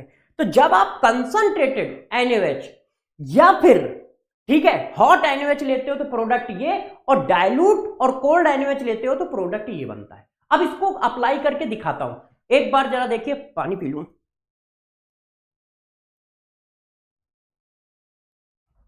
हाँ बच्चों, अब जरा देखो यार, इसी बात को थोड़ा सा और आगे बढ़ाते हैं, इसको करके दिखाते हैं आपको कि ये काम कैसे करेगा। तो जरा देखना, Cl2 प्लस NaOH। मैंने क्या लिया, डायलूट और कोल्ड। आंसर क्या बनाओगे, देखो जरा आंसर क्या बनाना है, O negative X plus X negative. O negative X मतलब OCl negative plus X negative. और आयन तो लिखे नहीं जाते हैं, हमेशा क्या लिखा जाता है, न्यूट्रल फॉर्म। तो उनके साथ क्या आ जाएगा, Na आ जाएगा। NaOCl plus NaCl plus water. ये देखो इस तरह से हो गया। नाम क्या आ गया, सोडियम ऑक्सी क्लोराइड। और इसका नाम तो आप जानते ही हो, इसका नाम तो आप जानते ही हो। अब जरा इस रिएक्शन में देखो, ये 0, यहां पर आप चेक करो +1 आएगी और यहां पर चेक करो -1 आएगी। क्लोरीन की ऑक्सीडेशन नंबर 0 से +1 और 0 से -1 जा रही है। यदि क्लोरीन की ऑक्सीडेशन नंबर मेरे प्यारे बच्चों 0 से +1 0 से -1 जा रही है, इसका मतलब क्या हो रहा है, इसका मतलब ये एक रिडॉक्स रिएक्शन का एग्जांपल है। और साथ में रिडॉक्स की कौन सी कैटेगरी, डिस्प्रोपोर्शनल रिएक्शन। याद है ना सभी बच्चों को, जब सेम एटम का ऑक्सीडेशन और सेम एटम का रिडक्शन होता है तो डिस्प्रोपोर्शनल होता है। जरा बताओ, Cl2 ही ऑक्सीडाइज हो रहा है और Cl2 ही रिड्यूस हो रहा है, तो डिस्प्रोपोर्शनल है। और रिएक्शन कहां से कहां हो रही है, 0 से +1 और 0 से -1। यदि ये बातें लिखी जा रही हैं, इसका मतलब ये पूछी जा सकती हैं दोस्त, ये पूछी जा सकती हैं, इसलिए जरा ध्यान रखिएगा, ठीक। अब यही रिएक्शन यार यदि किसी बच्चे ने उससे करा दी, जरा देखिए ऐसे,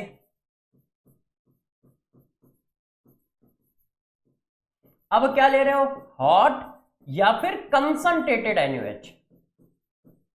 ये देखो तब क्या होगा, जब और हॉट और कंसंट्रेटेड NaOH लोगे दोस्त तो क्या होगा, बनेगा वही HOClO3 plus NaCl plus water. अब जरा देखो ये क्या है, ये है सोडियम क्लोरेट। ऑक्सीडेशन नंबर में चेंज देख लो, 0, यहां पे निकालोगे +5, यहां पे निकालोगे -1, इस तरह से। और हर बार 1 ऑक्सो एसिड ही रहा है, ये ऑक्सो एसिड का सॉल्ट है, ये भी ऑक्सो एसिड का सॉल्ट है, चेक कर लो। मैंने कॉन्सेप्ट बताया था ना, ऑक्सो एसिड बनेगा, तो ऑक्सो एसिड कैसे बनता है, ऑक्सो एसिड का सॉल्ट, ऑक्सो एसिड का सॉल्ट। और ये भी क्या है, ये भी एक रिडॉक्स रिएक्शन है। और स्पेशल केस है, ऑक्सीडेशन नंबर चेंज क्या है, 0 to -1, 0 to +5। ये देखिए ऐसे हो रहा है। यहां पर एक और बात कभी कभी पूछ ली जाती है क्वेश्चन को टफ करने के लिए, हाइब्रिडाइजेशन, कि जो प्रोडक्ट बना है उसका हाइब्रिडाइजेशन बताओ। तो यार CO3 निगेटिव है, तो इसके बैलेंस में 7 होते हैं, एक आ गया 8, जैसा मैंने केमिकल बॉन्डिंग में पढ़ाया था उसी हिसाब से कर रहा हूं। क्लोरीन के बैलेंस में 7 होते हैं, एक आ गया 8 हो गए, 8 में से 6 बॉन्डिंग में चले गए, और 6 का मतलब 3 इलेक्ट्रॉन पेयर और 1 लोन पेयर हो गया, टोटल कितना हुआ 4, 4 का मतलब sp3। तो इसका हाइब्रिडाइजेशन क्या होगा, sp3 होगा। ये देखो समझ पाए कैसे यार, क्लोरीन में कितने होते हैं 7, 7 में से 1 माइनस लगा है तो एक आ गया 8, 8 में से 6 ऑक्सीजन डाइवेलिएंट है, तो 8 में से 6 तो बॉन्डिंग में चले गए, 6 में से कितने काउंट करोगे 3, जितने एटम होते हैं उतने बॉन्ड पेयर काउंट किए जाते हैं, पीछे पढ़ा चुका हूं। 3 एटम लगे 3 बॉन्ड पेयर हो गए, और 6 चले गए तो 1 बचा, 1 लोन पेयर बचा, 2 इलेक्ट्रॉन का 1 लोन पेयर हुआ ना, 4 का मतलब sp3 हाइब्रिडाइजेशन। अब जरा देखो यार, बाकी रिएक्शन आप कर लोगे, मैं छोड़ रहा हूं हेलोजन की, किसकी किसकी छोड़ रहा हूं, Br2 और I की, डिट्टो यही कॉन्सेप्ट है, इसी तरह से आंसर है। अब रिएक्शन विद व्हाइट फास्फोरस या फिर येलो फास्फोरस, इनसे जरा देखो रिएक्शन करोगे तो क्या बनेगा, कॉन्सेप्ट वही है तो आंसर वही आएगा और कुछ नहीं आएगा। देखो P4 की रिएक्शन मैंने NaOH के साथ की, तो जब P4 की रिएक्शन NaOH के साथ करोगे तो बनेगा NaH2PO2 plus phosphine plus water. ये ऑक्सो एसिड का सॉल्ट है, यहां पर कितनी है 0, ये सब रिडॉक्स रिएक्शन है, यहां पर कितनी है +1, यहां पर कितनी है -1। ये क्या नाम है सोडियम हाइपो, ठीक है, सोडियम मेटा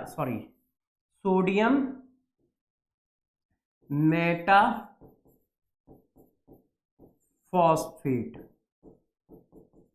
ये देखो सोडियम मेटाफॉस्फेट, H3PO2 है ना, H3PO2 सोडियम मेटाफॉस्फेट, और साथ में क्या बनना है फॉस्फीन,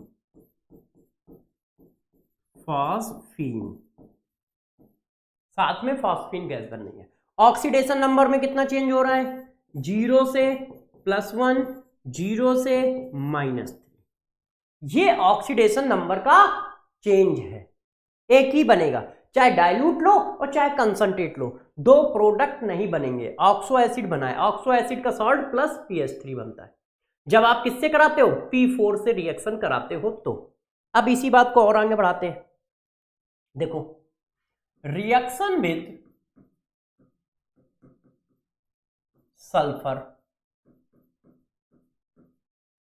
सल्फर से रिएक्शन कराओ, तो यदि हम सल्फर की रिएक्शन NaOH से कराएं तो भी वही बनेगा, ऑक्सो एसिड का salt Na2H2O3 plus Na2S plus water. कैसे, जरा गौर से समझिएगा, ये है हमारा H2SO4, नाम क्या होता है सल्फ्यूरिक एसिड, नाम क्या होता है प्यारे बच्चों सल्फ्यूरिक एसिड।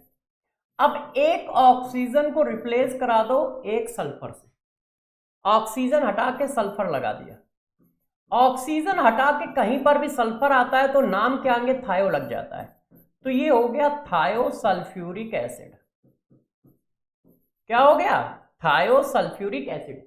एक ऑक्सीजन हटाया तो 3 ऑक्सीजन हो गए, एक सल्फर लगा दिया तो एक और लगा था 2 हो गए, ये हुआ थायोसल्फ्यूरिक एसिड। जो फिगर था उसी फिगर में कर देना है, H2SO4 का ये फिगर होता है, इसमें क्या करो एक ऑक्सीजन हटा के एक सल्फर लगा दो, ये देखो ऐसे, ये हुआ थायोसल्फ्यूरिक एसिड। अब थायोसल्फ्यूरिक एसिड भी ऑक्सो एसिड है, उसका ऑक्सो एसिड का सॉल्ट ये देखिए, इसका नाम क्या हुआ सोडियम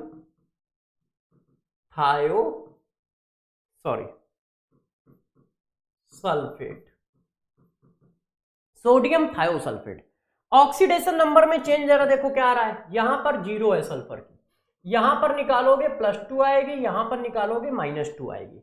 इसका मतलब ये भी किसका एग्जाम्पल है, एक रिडॉक्स रिएक्शन का एग्जाम्पल है। रिडॉक्स में भी कौन डिसप्रोपोर्शनल रिएक्शन है ना, डिसप्रोपोर्शनल रिएक्शन का। और साथ में क्या है ऑक्सीडेशन नंबर में चेंज 0 to +2, 0 to -2। और हाइब्रिडाइजेशन में कितना चेंज आएगा वो भी पूछेगा कि हाइब्रिडाइजेशन क्या होगा प्रोडक्ट का, तो यदि इसका हाइब्रिडाइजेशन निकालोगे तो यही तो हुआ, और इसका हाइब्रिडाइजेशन क्या होगा सोडियम थायोफॉस्फेट में सल्फर का हाइब्रिडाइजेशन पूछेगा sp3 आएगा। क्यों sp3 आएगा यार, जो इसका हाइब्रिडाइजेशन वही इसका हाइब्रिडाइजेशन, तो sp3 आएगा, चाहे जिसका निकाल लो चाहे जिस सल्फर का निकाल लो। तो क्वेश्चन को घुमाने के लिए वो पूछ सकता है कि सल्फर का हाइब्रिडाइजेशन बताओ, तो इसका कोई नहीं निकालेगा क्योंकि एक सिंगल एटम है, सिंगल एटम हाइब्रिडाइजेशन में पार्टिसिपेट नहीं करता भाई, ये सल्फाइड आयन है ना अकेला, ठीक है। तो ये देखो आंसर आया। अब इसी तरह से और आगे बढ़ जाते हैं, reaction with boron, reaction with carbon, ये देखो रिएक्शन विद सिलिकॉन, ये देखिए। अब यार इनके आंसर देखो जरा क्या बनाएंगे और कैसे बनाएंगे, जरा इसके देखो। बोरान हमारा नॉन मेटल है, NaOH से रिएक्शन की, तो बोरान का oxo acid Na3BO3 boric acid, उसका सॉल्ट बन जाएगा प्लस वाटर इस तरह से, ठीक है, प्लस हाइड्रोजन प्लस हाइड्रोजन इस तरह से। कार्बन से रिएक्शन कराओगे, कार्बन से NaOH से कराओगे तो कार्बन का ऑक्सो एसिड कौन होता है कार्बोनिक एसिड, तो कार्बोनिक एसिड का सॉल्ट बन जाएगा प्लस हाइड्रोजन गैस बनेगी प्लस सोडियम भी बनता है इसमें, तो इसको याद रखिएगा। और ये सब डिस्प्रोपोर्शनल रिएक्शन है। सिलिकॉन से कराओगे तो सिलिकॉन का भी ऑक्सो एसिड बन जाएगा, और सिलिकॉन का ऑक्सो एसिड डिट्टो इसी तरह से होगा, सोडियम सिलिकेट बनेगा, ये देखो, प्लस हाइड्रोजन बनेगा इस तरह से। तो ये सब के सब रिडॉक्स रिएक्शन के एग्जांपल हैं, आप चेक कर लीजिए, ये सभी के सभी रिडॉक्स हैं। ये देखो, बस ये डिस्प्रोपोर्शनल नहीं है, क्यों? क्योंकि देखो बोरान के साथ हाइड्रोजन भी जा रहा है, ये देखो, और बोरान जा रहा है 0 से +3, इसी तरह कार्बन 0 से +4, मगर हाइड्रोजन भी जा रहा है, ये देखिए, इसी तरह सिलिकॉन 0 से +4, हाइड्रोजन भी जा रहा है, ये देखो। तो ये रिडॉक्स हैं मगर डिस्प्रोपोर्शनल नहीं है, और ये सब नॉन मेटल से रिएक्शन है, सबके ऑक्सो एसिड के सॉल्ट बनना है। बोरिक एसिड का देखो वहां सॉल्ट बना है, यहां कार्बोनिक एसिड का सॉल्ट बना है, और यहां पे सिलिक्लिक एसिड का सॉल्ट बना है, सिलीनियम का जो होता है सिलीनस एसिड। तो ये देखो, ये सब क्या बनाते हैं? सॉल्ट। तो नॉन मेटल जब NaOH से रिएक्शन करेंगे तो दोस्त क्या बनाएंगे? सॉल्ट बनाएंगे। ध्यान रखिए, नॉन मेटल के रिएक्शन बहुत ज्यादा इंपॉर्टेंट है, ठीक है। नॉन मेटल से रिएक्शन, और हमारे कौन से सब जन की आज सुनो प्रभु बाबा अली से रिएक्शन, ठीक है, ये सारी रिएक्शन बहुत इंपॉर्टेंट है। NaOH एक इंपॉर्टेंट ग्रुप है, ध्यान रखिएगा, बहुत पूछा जाता है NaOH से। तो जरा देखिए, इस बात को आप समझ पा रहे हो? कहानी समझ गए? ठीक है, चलो अब जरा देखिए यार प्यारे बच्चों, अब हम लोग क्या करने जा रहे हैं? अब हम लोग डिस्कस करने जा रहे हैं फिजिकल प्रॉपर्टीज। तो जरा देखो यार, फिजिकल प्रॉपर्टी पे क्या करेंगे, जरा इसकी बात करते हैं। तो जरा देखो, फिजिकल प्रॉपर्टी में क्या क्या बातें हैं, इसको डिस्कस करते हैं। Physical property of S block. तो फिजिकल प्रॉपर्टी में क्या बात ऐसी है जो आपको याद रखनी चाहिए? वो ये 3 बात है, सिर्फ ये 3 बातें ऐसी हैं जो आपको अच्छे से याद रखनी चाहिए। इनके boiling point of second group random होता है, इसलिए याद रखना पड़ेगा। Boiling point, melting point of second group random होता है, इसलिए याद रखना पड़ेगा। Density of second group random होता है, इसलिए याद रखना पड़ेगा। कोई रास्ता नहीं, ये रैंडम है, इसलिए इनको याद रखना पड़ता है कि हाँ किस तरह से चलते हैं। ये देखिए, इनको याद रखना है, ठीक है। अब हम कुछ और प्रॉपर्टी पढ़ाते हैं, जरा उन पर गौर से आप फोकस करें, वो इंपॉर्टेंट है। सबसे पहली प्रॉपर्टी पढ़ाते हैं आपको, जो इंपॉर्टेंट है वो क्या है, जरा देखो, वो है रिड्यूसिंग नेचर। जरा इसको जरा समझिएगा, जब कोई रिड्यूसिंग एजेंट की तरह काम करता है तो सेल्फ में क्या करता है? सेल्फ में वो ऑक्सीडेशन करता है। तो जब सेल्फ में ऑक्सीडेशन करेगा तो ऐसा होगा, मेटल है और मेटल किस में जाएगा? मेटल आयन एक्वस में जाएगा। जब सेल्फ में ऑक्सीडेशन करेगा तभी तो रिड्यूसिंग एजेंट होगा। तो ये क्या कर रहा है? सेल्फ में ऑक्सीडेशन कर रहा है, सेल्फ ऑक्सीडाइज। अब इस प्रोसेस को आप गौर से देखो, यदि आप अच्छे से ध्यान दोगे तो ये प्रोसेस 3 प्रोसेस का सम है। कौन से 3 प्रोसेस का सम है? जरा देखिए, 1, 2 और 3। कौन से 3 प्रोसेस हैं? जरा देखो, सबसे पहले आप क्या करोगे? सबसे पहले आप मेटल सॉलिड से मेटल गैस में जाओगे। क्यों? क्योंकि आयोनाइजेशन एनर्जी की डेफिनेशन है गैसियस एटम इलेक्ट्रॉन क्या निकालता है? गैसियस एटम इलेक्ट्रॉन निकालता है, सॉलिड एटम थोड़ी निकालता है, ये तो सॉलिड है। तो पहले हम इसको ले गए मेटल गैस में। मेटल सॉलिड से मेटल गैस में जाना क्या है? Heat of hydration, sorry heat of sublimation. यहां पे यूज हुई हीट ऑफ सब्लिमेशन,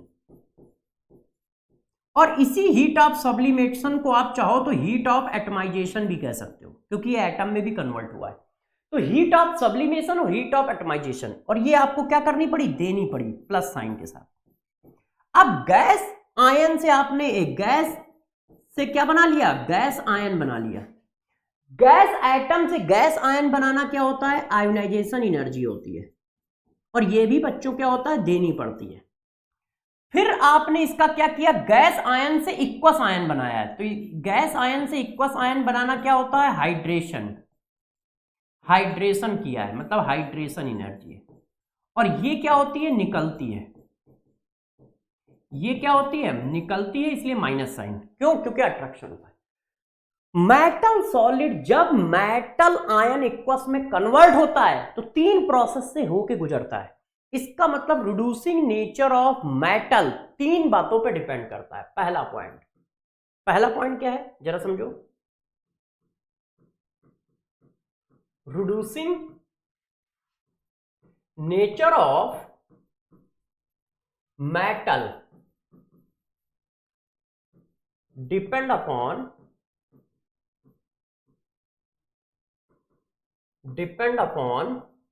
किस पर, पहला हाइट सब्लिमेशन एनर्जी पे डिपेंड करता है। पहला किस पे डिपेंड करता है, सब्लिमेशन एनर्जी। सब्लिमेशन एनर्जी यदि कोई ना बोले, हीट ऑफ एटमाइजेशन बोले तो बात एक ही है। सब्लिमेशन एनर्जी और हीट ऑफ एटमाइजेशन मेटल की दोनों की बराबर होती है, जबकि कोवेलेंट कंपाउंड की बराबर नहीं होगी, क्योंकि कोवेलेंट कंपाउंड में एटम बनाने के लिए बॉन्ड ब्रेक करना पड़ता है और जो मेटल होते हैं उनमें बॉन्ड ब्रेक नहीं करना पड़ता है। तो सब्लिमेशन एनर्जी ऑफ मेटल और heat of atomization of metal equal होते हैं, मगर कोवेलेंट कंपाउंड के लिए एप्लीकेबल नहीं है। दूसरा आयोनाइजेशन एनर्जी, तीसरा हाइड्रेशन एनर्जी। यदि तुमसे कोई पूछता है कि रिड्यूसिंग नेचर ऑफ मेटल किन बातों पे डिपेंड करता है, तो पहला क्वेश्चन है कि इन 3 पे डिपेंड करता है। रिड्यूसिंग नेचर ऑफ मेटल किन बातों पे डिपेंड करता है, तो पहली बात छापोगे क्या, इन 3 पे डिपेंड करता है। क्या, हीट ऑफ एटमाइजेशन पे, आयोनाइजेशन एनर्जी पे, और किस पर, हाइड्रेशन एनर्जी। इसमें से डोमिनेटिंग फैक्टर जो होता है वो ये होता है, ये डोमिनेटिंग फैक्टर है।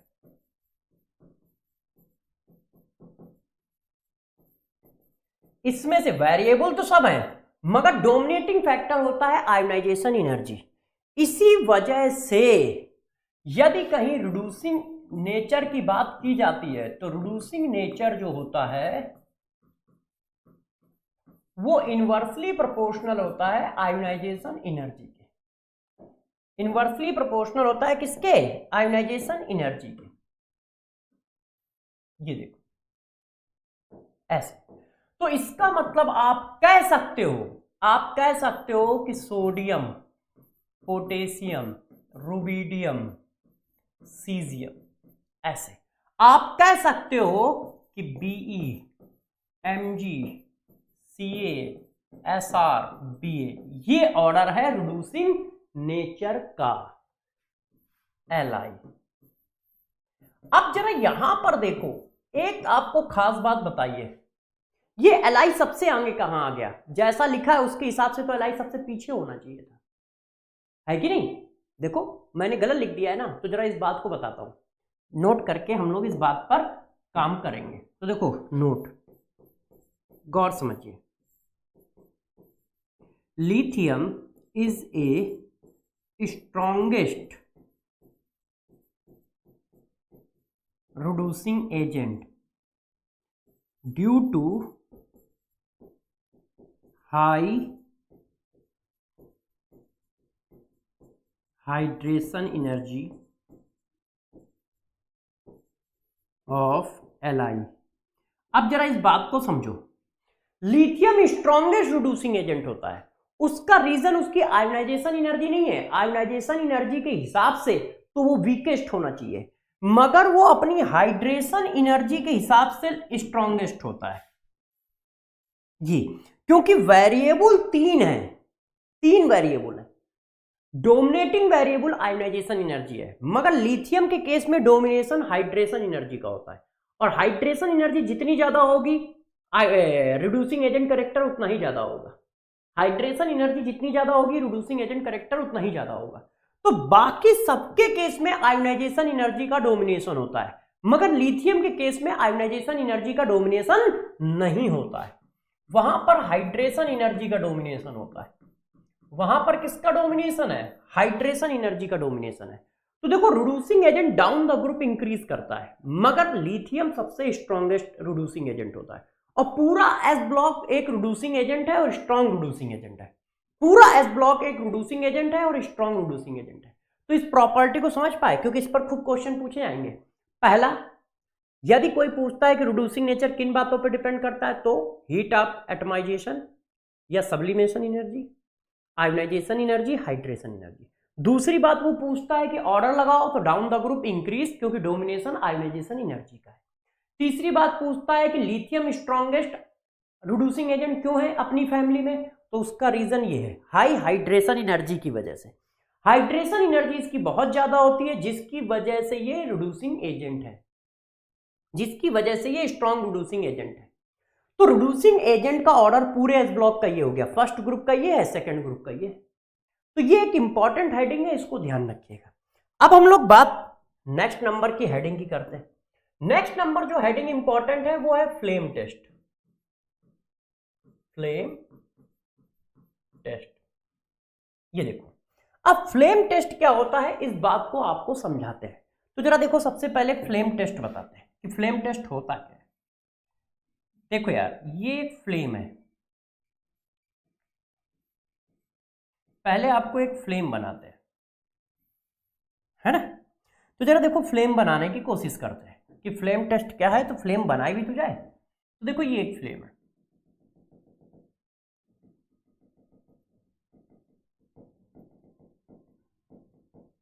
ऐसे, ये फ्लेम है। अब फ्लेम की खास बात देखो, दिखाते हैं कि जब कहीं फ्लेम होती है तो उसकी खास बात क्या है।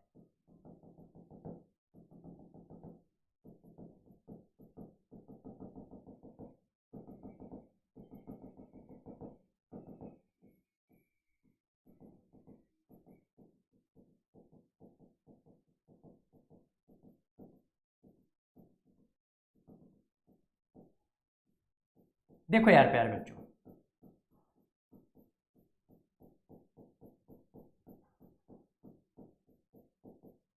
ये देखो मैंने एक फ्लेम बनाई है।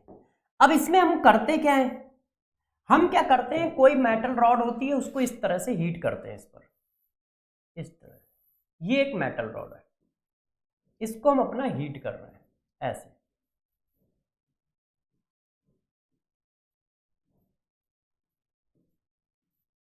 किसी ने पकड़ा रखा है अपना, ऐसे। अब हम इसको इस तरह से हीट कर रहे हैं। तो जरा गौर से देखिएगा होता क्या है। ये फ्लेम टेस्ट है, हम क्या कर रहे हैं, फ्लेम पर मेटल रॉड को हीट कर रहे हैं। ये हमारी मेटल रॉड है, ये हमारी क्या है, मेटल रॉड है, और इसको हम हीट करते हैं। तो इसको हीट करने पर होता क्या है, जरा देखिए। हमारे पास इलेक्ट्रॉन होते हैं जो लोअर एनर्जी लेवल पे होते हैं, लोअर एनर्जी लेवल। ये है हमारा हाई एनर्जी लेवल। भाई एटम के अंदर बहुत सारे एनर्जी लेवल होते हैं ना यार बच्चों, होते हैं कि नहीं होते हैं। तो लोअर एनर्जी लेवल से इलेक्ट्रॉन एनर्जी गेन करता है फ्लेम के थ्रू ऐसे, और गेन करके अपर एनर्जी लेवल पे चला जाता है। बाहर नहीं जाएगा, बाहर जाएगा तो आयोनाइजेशन हो जाएगा, सिर्फ एनर्जी लेवल चेंज करता है। लोअर एनर्जी लेवल पे इलेक्ट्रॉन था, उसने एनर्जी गेन की, अपर एनर्जी लेवल पे चला गया। फिर वो क्या करता है, रेडिएशन करता हुआ नीचे आता है ऐसे वापस।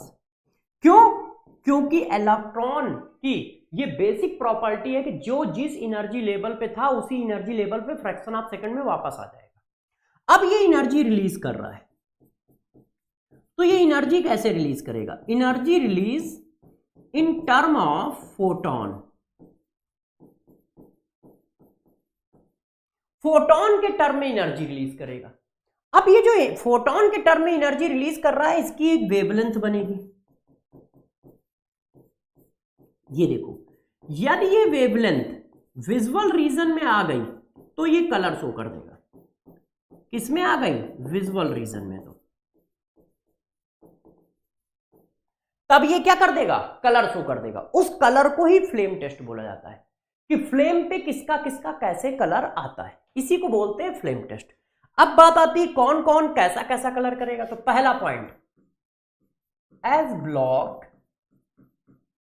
Element so flame test.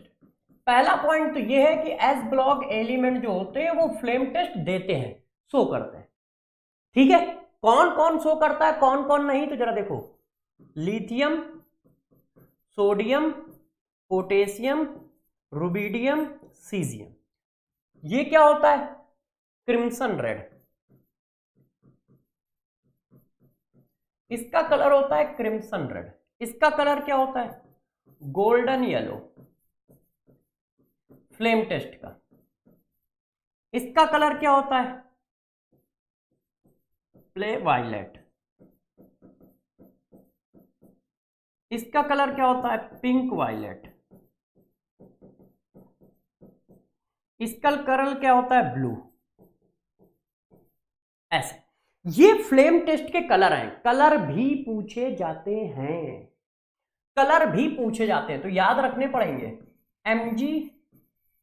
Be, MG, CA, SR, RA, BA does not show flame test. BE और एमजी फ्लेम टेस्ट नहीं देते हैं। अब बात आई बीई और एमजी फ्लेम टेस्ट क्यों नहीं देते हैं, तो उसके लिए पीछे चलना पड़ेगा। देखो जो ये वेवलेंथ आती है, जब विजुअल रीजन में आती है तब फ्लेम टेस्ट मिलता है। और बीई और एमजी छोटे एटम है, उनकी आयोनाइजेशन एनर्जी बहुत ज्यादा है। तो जब ऊपर की ओर जाओगे, मतलब आप दूर जा रहे हो ना, लोअर एनर्जी लेवल से अपर एनर्जी लेवल पे जाने का मतलब क्या है, लोअर एनर्जी लेवल से अपर एनर्जी लेवल पे जाने का मतलब ये है, ये देखो, ये लोअर एनर्जी लेवल है। अब इससे इधर जाओगे तो न्यूक्लियस से अपोजिट डायरेक्शन में जा रहे हो, तो आपको ज्यादा एनर्जी लेनी पड़ेगी, और जब रिलीज करोगे तो ज्यादा एनर्जी रिलीज करोगे, और ज्यादा एनर्जी रिलीज करोगे तो वेवलेंथ हो जाएगी कम, और वेवलेंथ कम हो गई तो उसकी वेवलेंथ कहां जाएगी, अल्ट्रावायलेट लाइट पे आ जाएगी।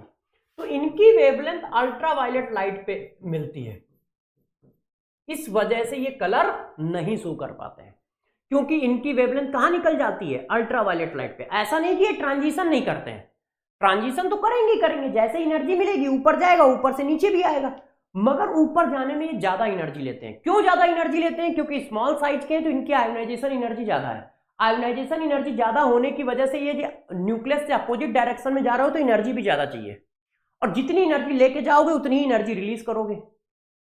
अब उतनी एनर्जी रिलीज करोगे तो वेवलेंथ हो जाएगी कम, और वेवलेंथ कम होगी तो अल्ट्रावायलेट रीजन में आ जाएगी। तो उसका रीजन यदि कभी पूछा जाए तो रीजन ये नहीं लिखा जाता है, रीजन यार दोस्त ये लिखा जाता है, यदि कभी रीजन पूछते हैं तो रीजन ये लिखा जाता है, due to high ionization energy. High ionization energy की वजह से ये इनकी वेवलेंथ अल्ट्रावायलेट रीजन में लाई कर जाती है। अब कहानी को और आगे बढ़ाओ इनके, तो ये क्या होता है, ये होता है ब्रिक रेड, इसका कलर होता है क्रिम्सन रेड, इसका कलर होता है एप्पल ग्रीन, ग्रीन वाला एप्पल, और इसका कलर होता है ये देखो एप्पल ग्रीन, और बीए फिर से क्रिम्सन रेड आता है।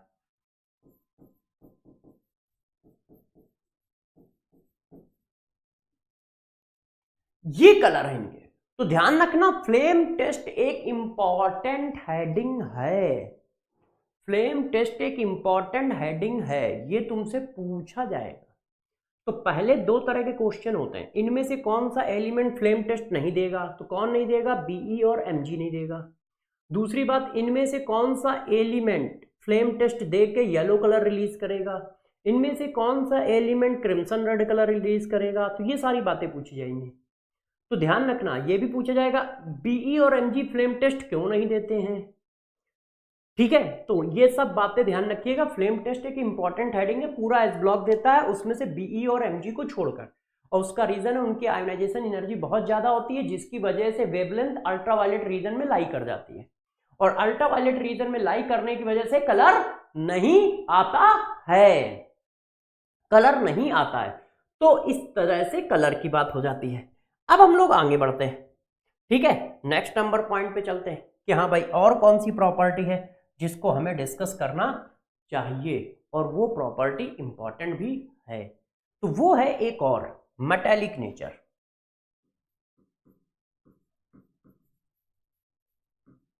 मेटालिक नेचर एंड कोहेसिव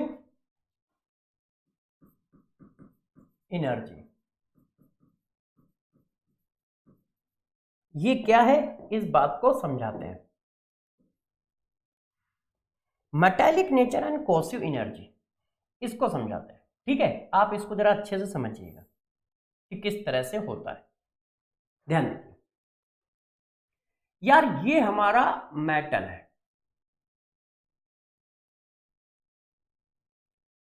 ये देखो ये हमारा मेटल है इस तरह से। यार कितनी देर से गोल बनाने की कोशिश कर रहा हूं, बन ही नहीं रहा है। बना नहीं बना ना, इसको रफ कर दिया जाए। मैं बनाता हूं, कहां से, यहां से बनाता है। ये देखो ये हमारा मेटल है। अब इसमें कलर भर देते हैं।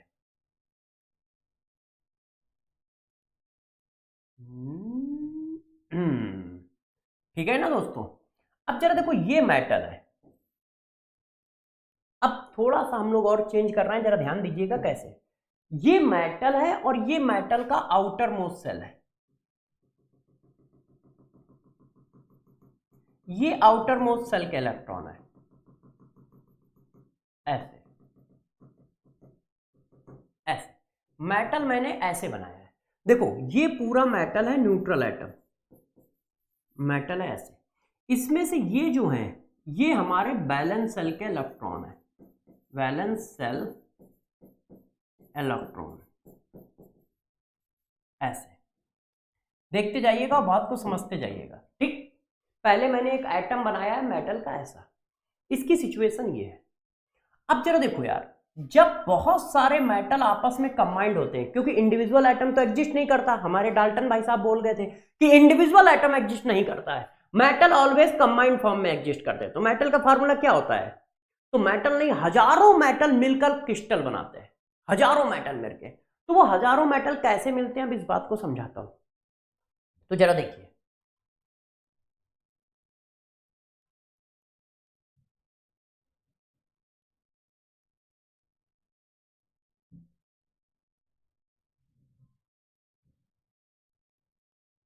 अब बस अब जरा इस बात को और अच्छे से समझिए।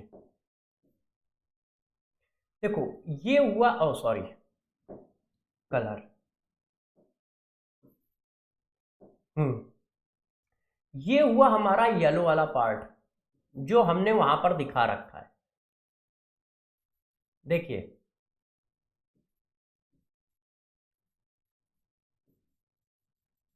ध्यान दीजिएगा, फिर आपको सब बताते हैं।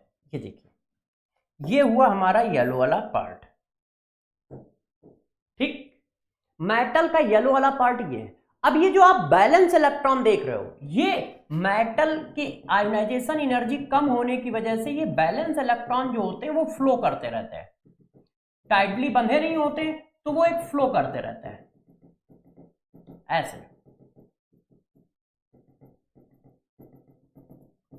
ये सब बैलेंस इलेक्ट्रॉन है।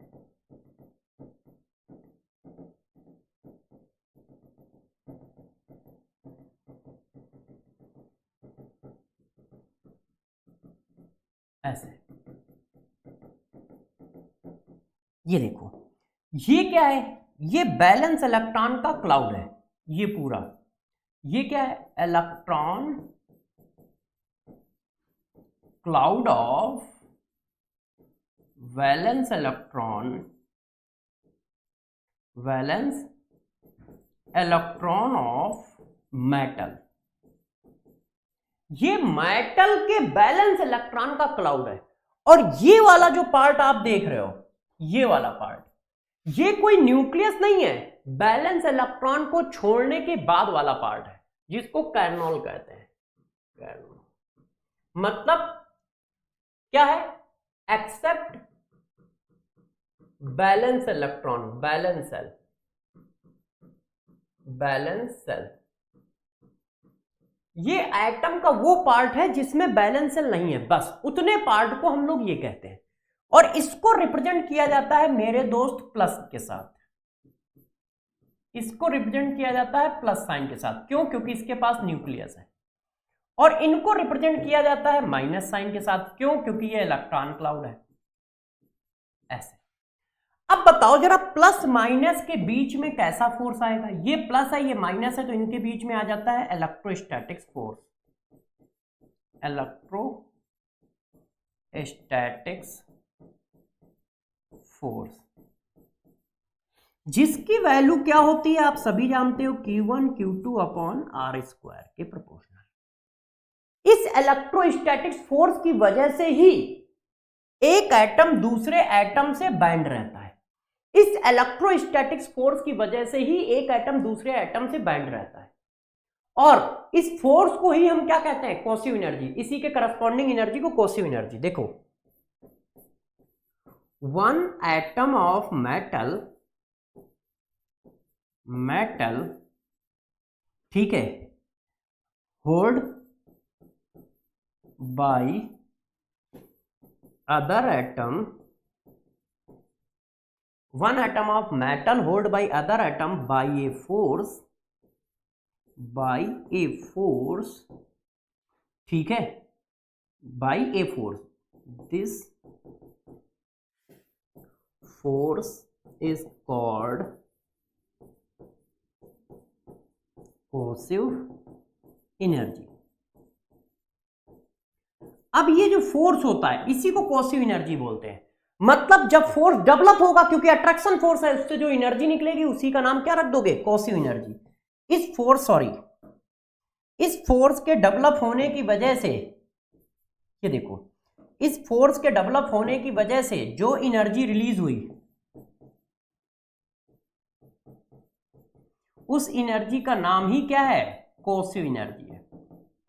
तो इसका मतलब फोर्स ज्यादा तो एनर्जी ज्यादा, बस फोर्स ज्यादा तो एनर्जी ज्यादा। तो कोसिव एनर्जी क्या है? कोसिव एनर्जी एक टाइप का फोर्स है जो एक एटम को दूसरे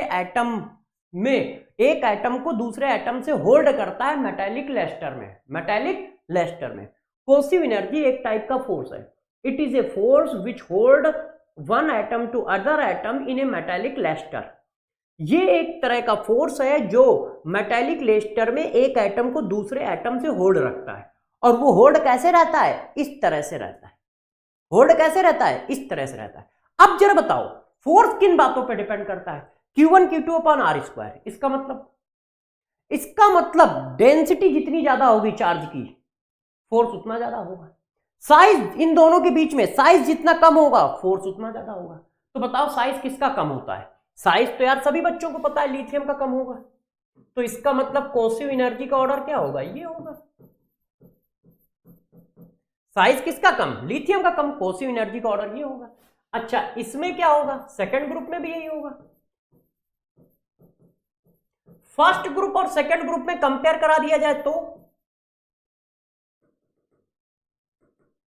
बताओ, फर्स्ट ग्रुप और सेकंड ग्रुप में कंपेयर करा दिया जाए तो ऑर्डर क्या होगा? तो जरा बताना, सेकंड ग्रुप पे कितना चार्ज होता है? 2। बैलेंस में 2 इलेक्ट्रॉन होते हैं और फर्स्ट ग्रुप में 1। तो किसकी कोसिव एनर्जी ज्यादा होगी? सेकंड ग्रुप की ज्यादा होगी। क्यों? क्योंकि सेकंड ग्रुप का चार्ज ज्यादा है ना। बैलेंस इलेक्ट्रॉन कितने होते हैं सेकंड ग्रुप में? 2। तो ये मैं कह सकता हूं ना कि सेकंड ग्रुप की जो होगी कोसिव एनर्जी जो होगी वो फर्स्ट ग्रुप से ज्यादा होगी।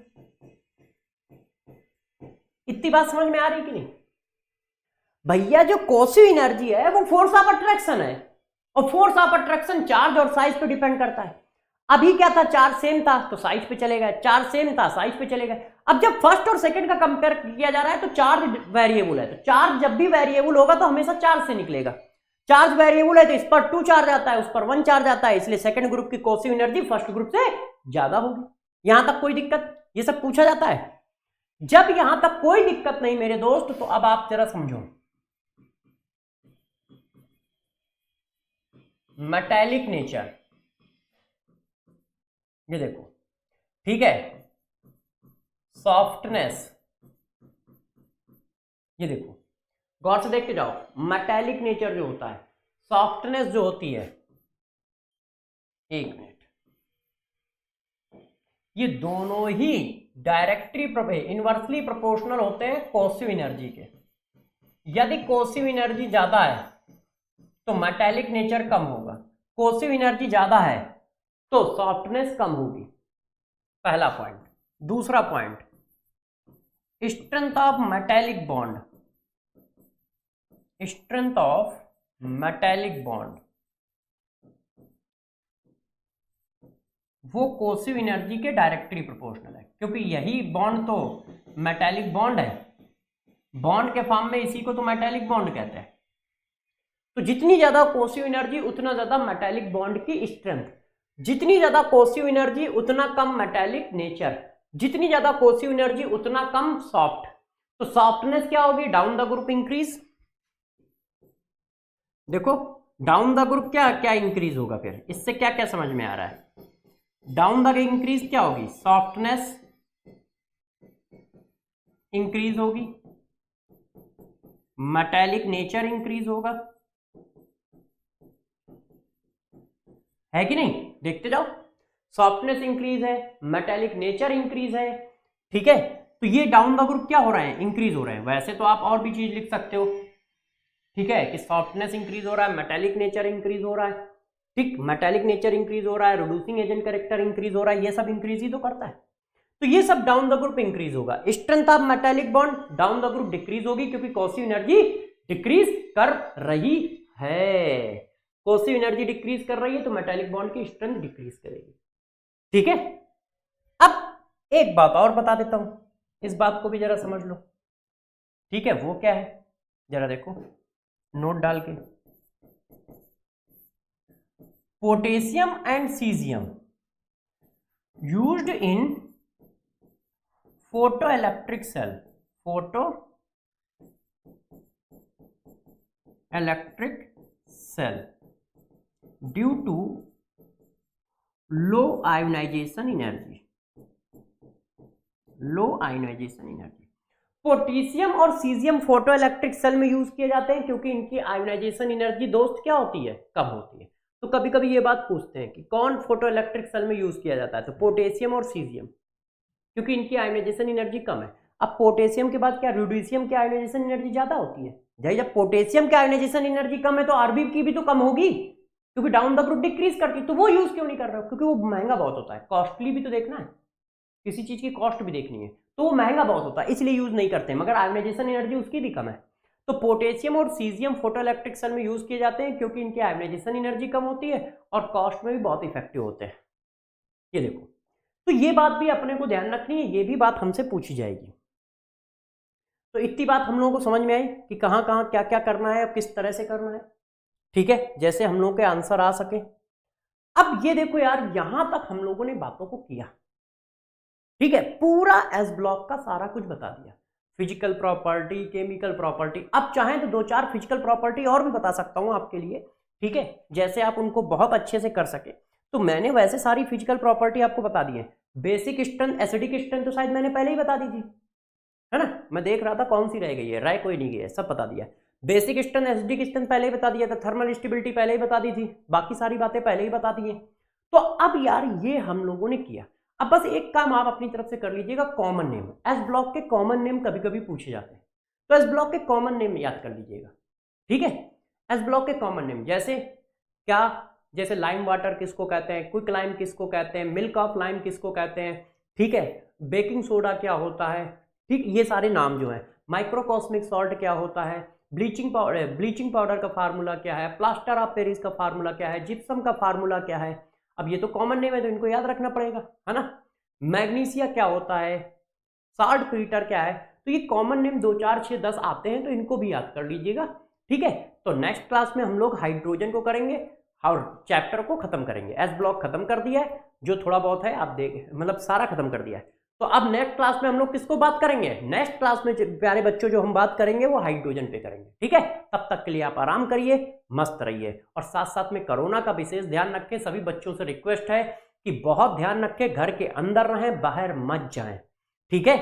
तो ऑल द बेस्ट।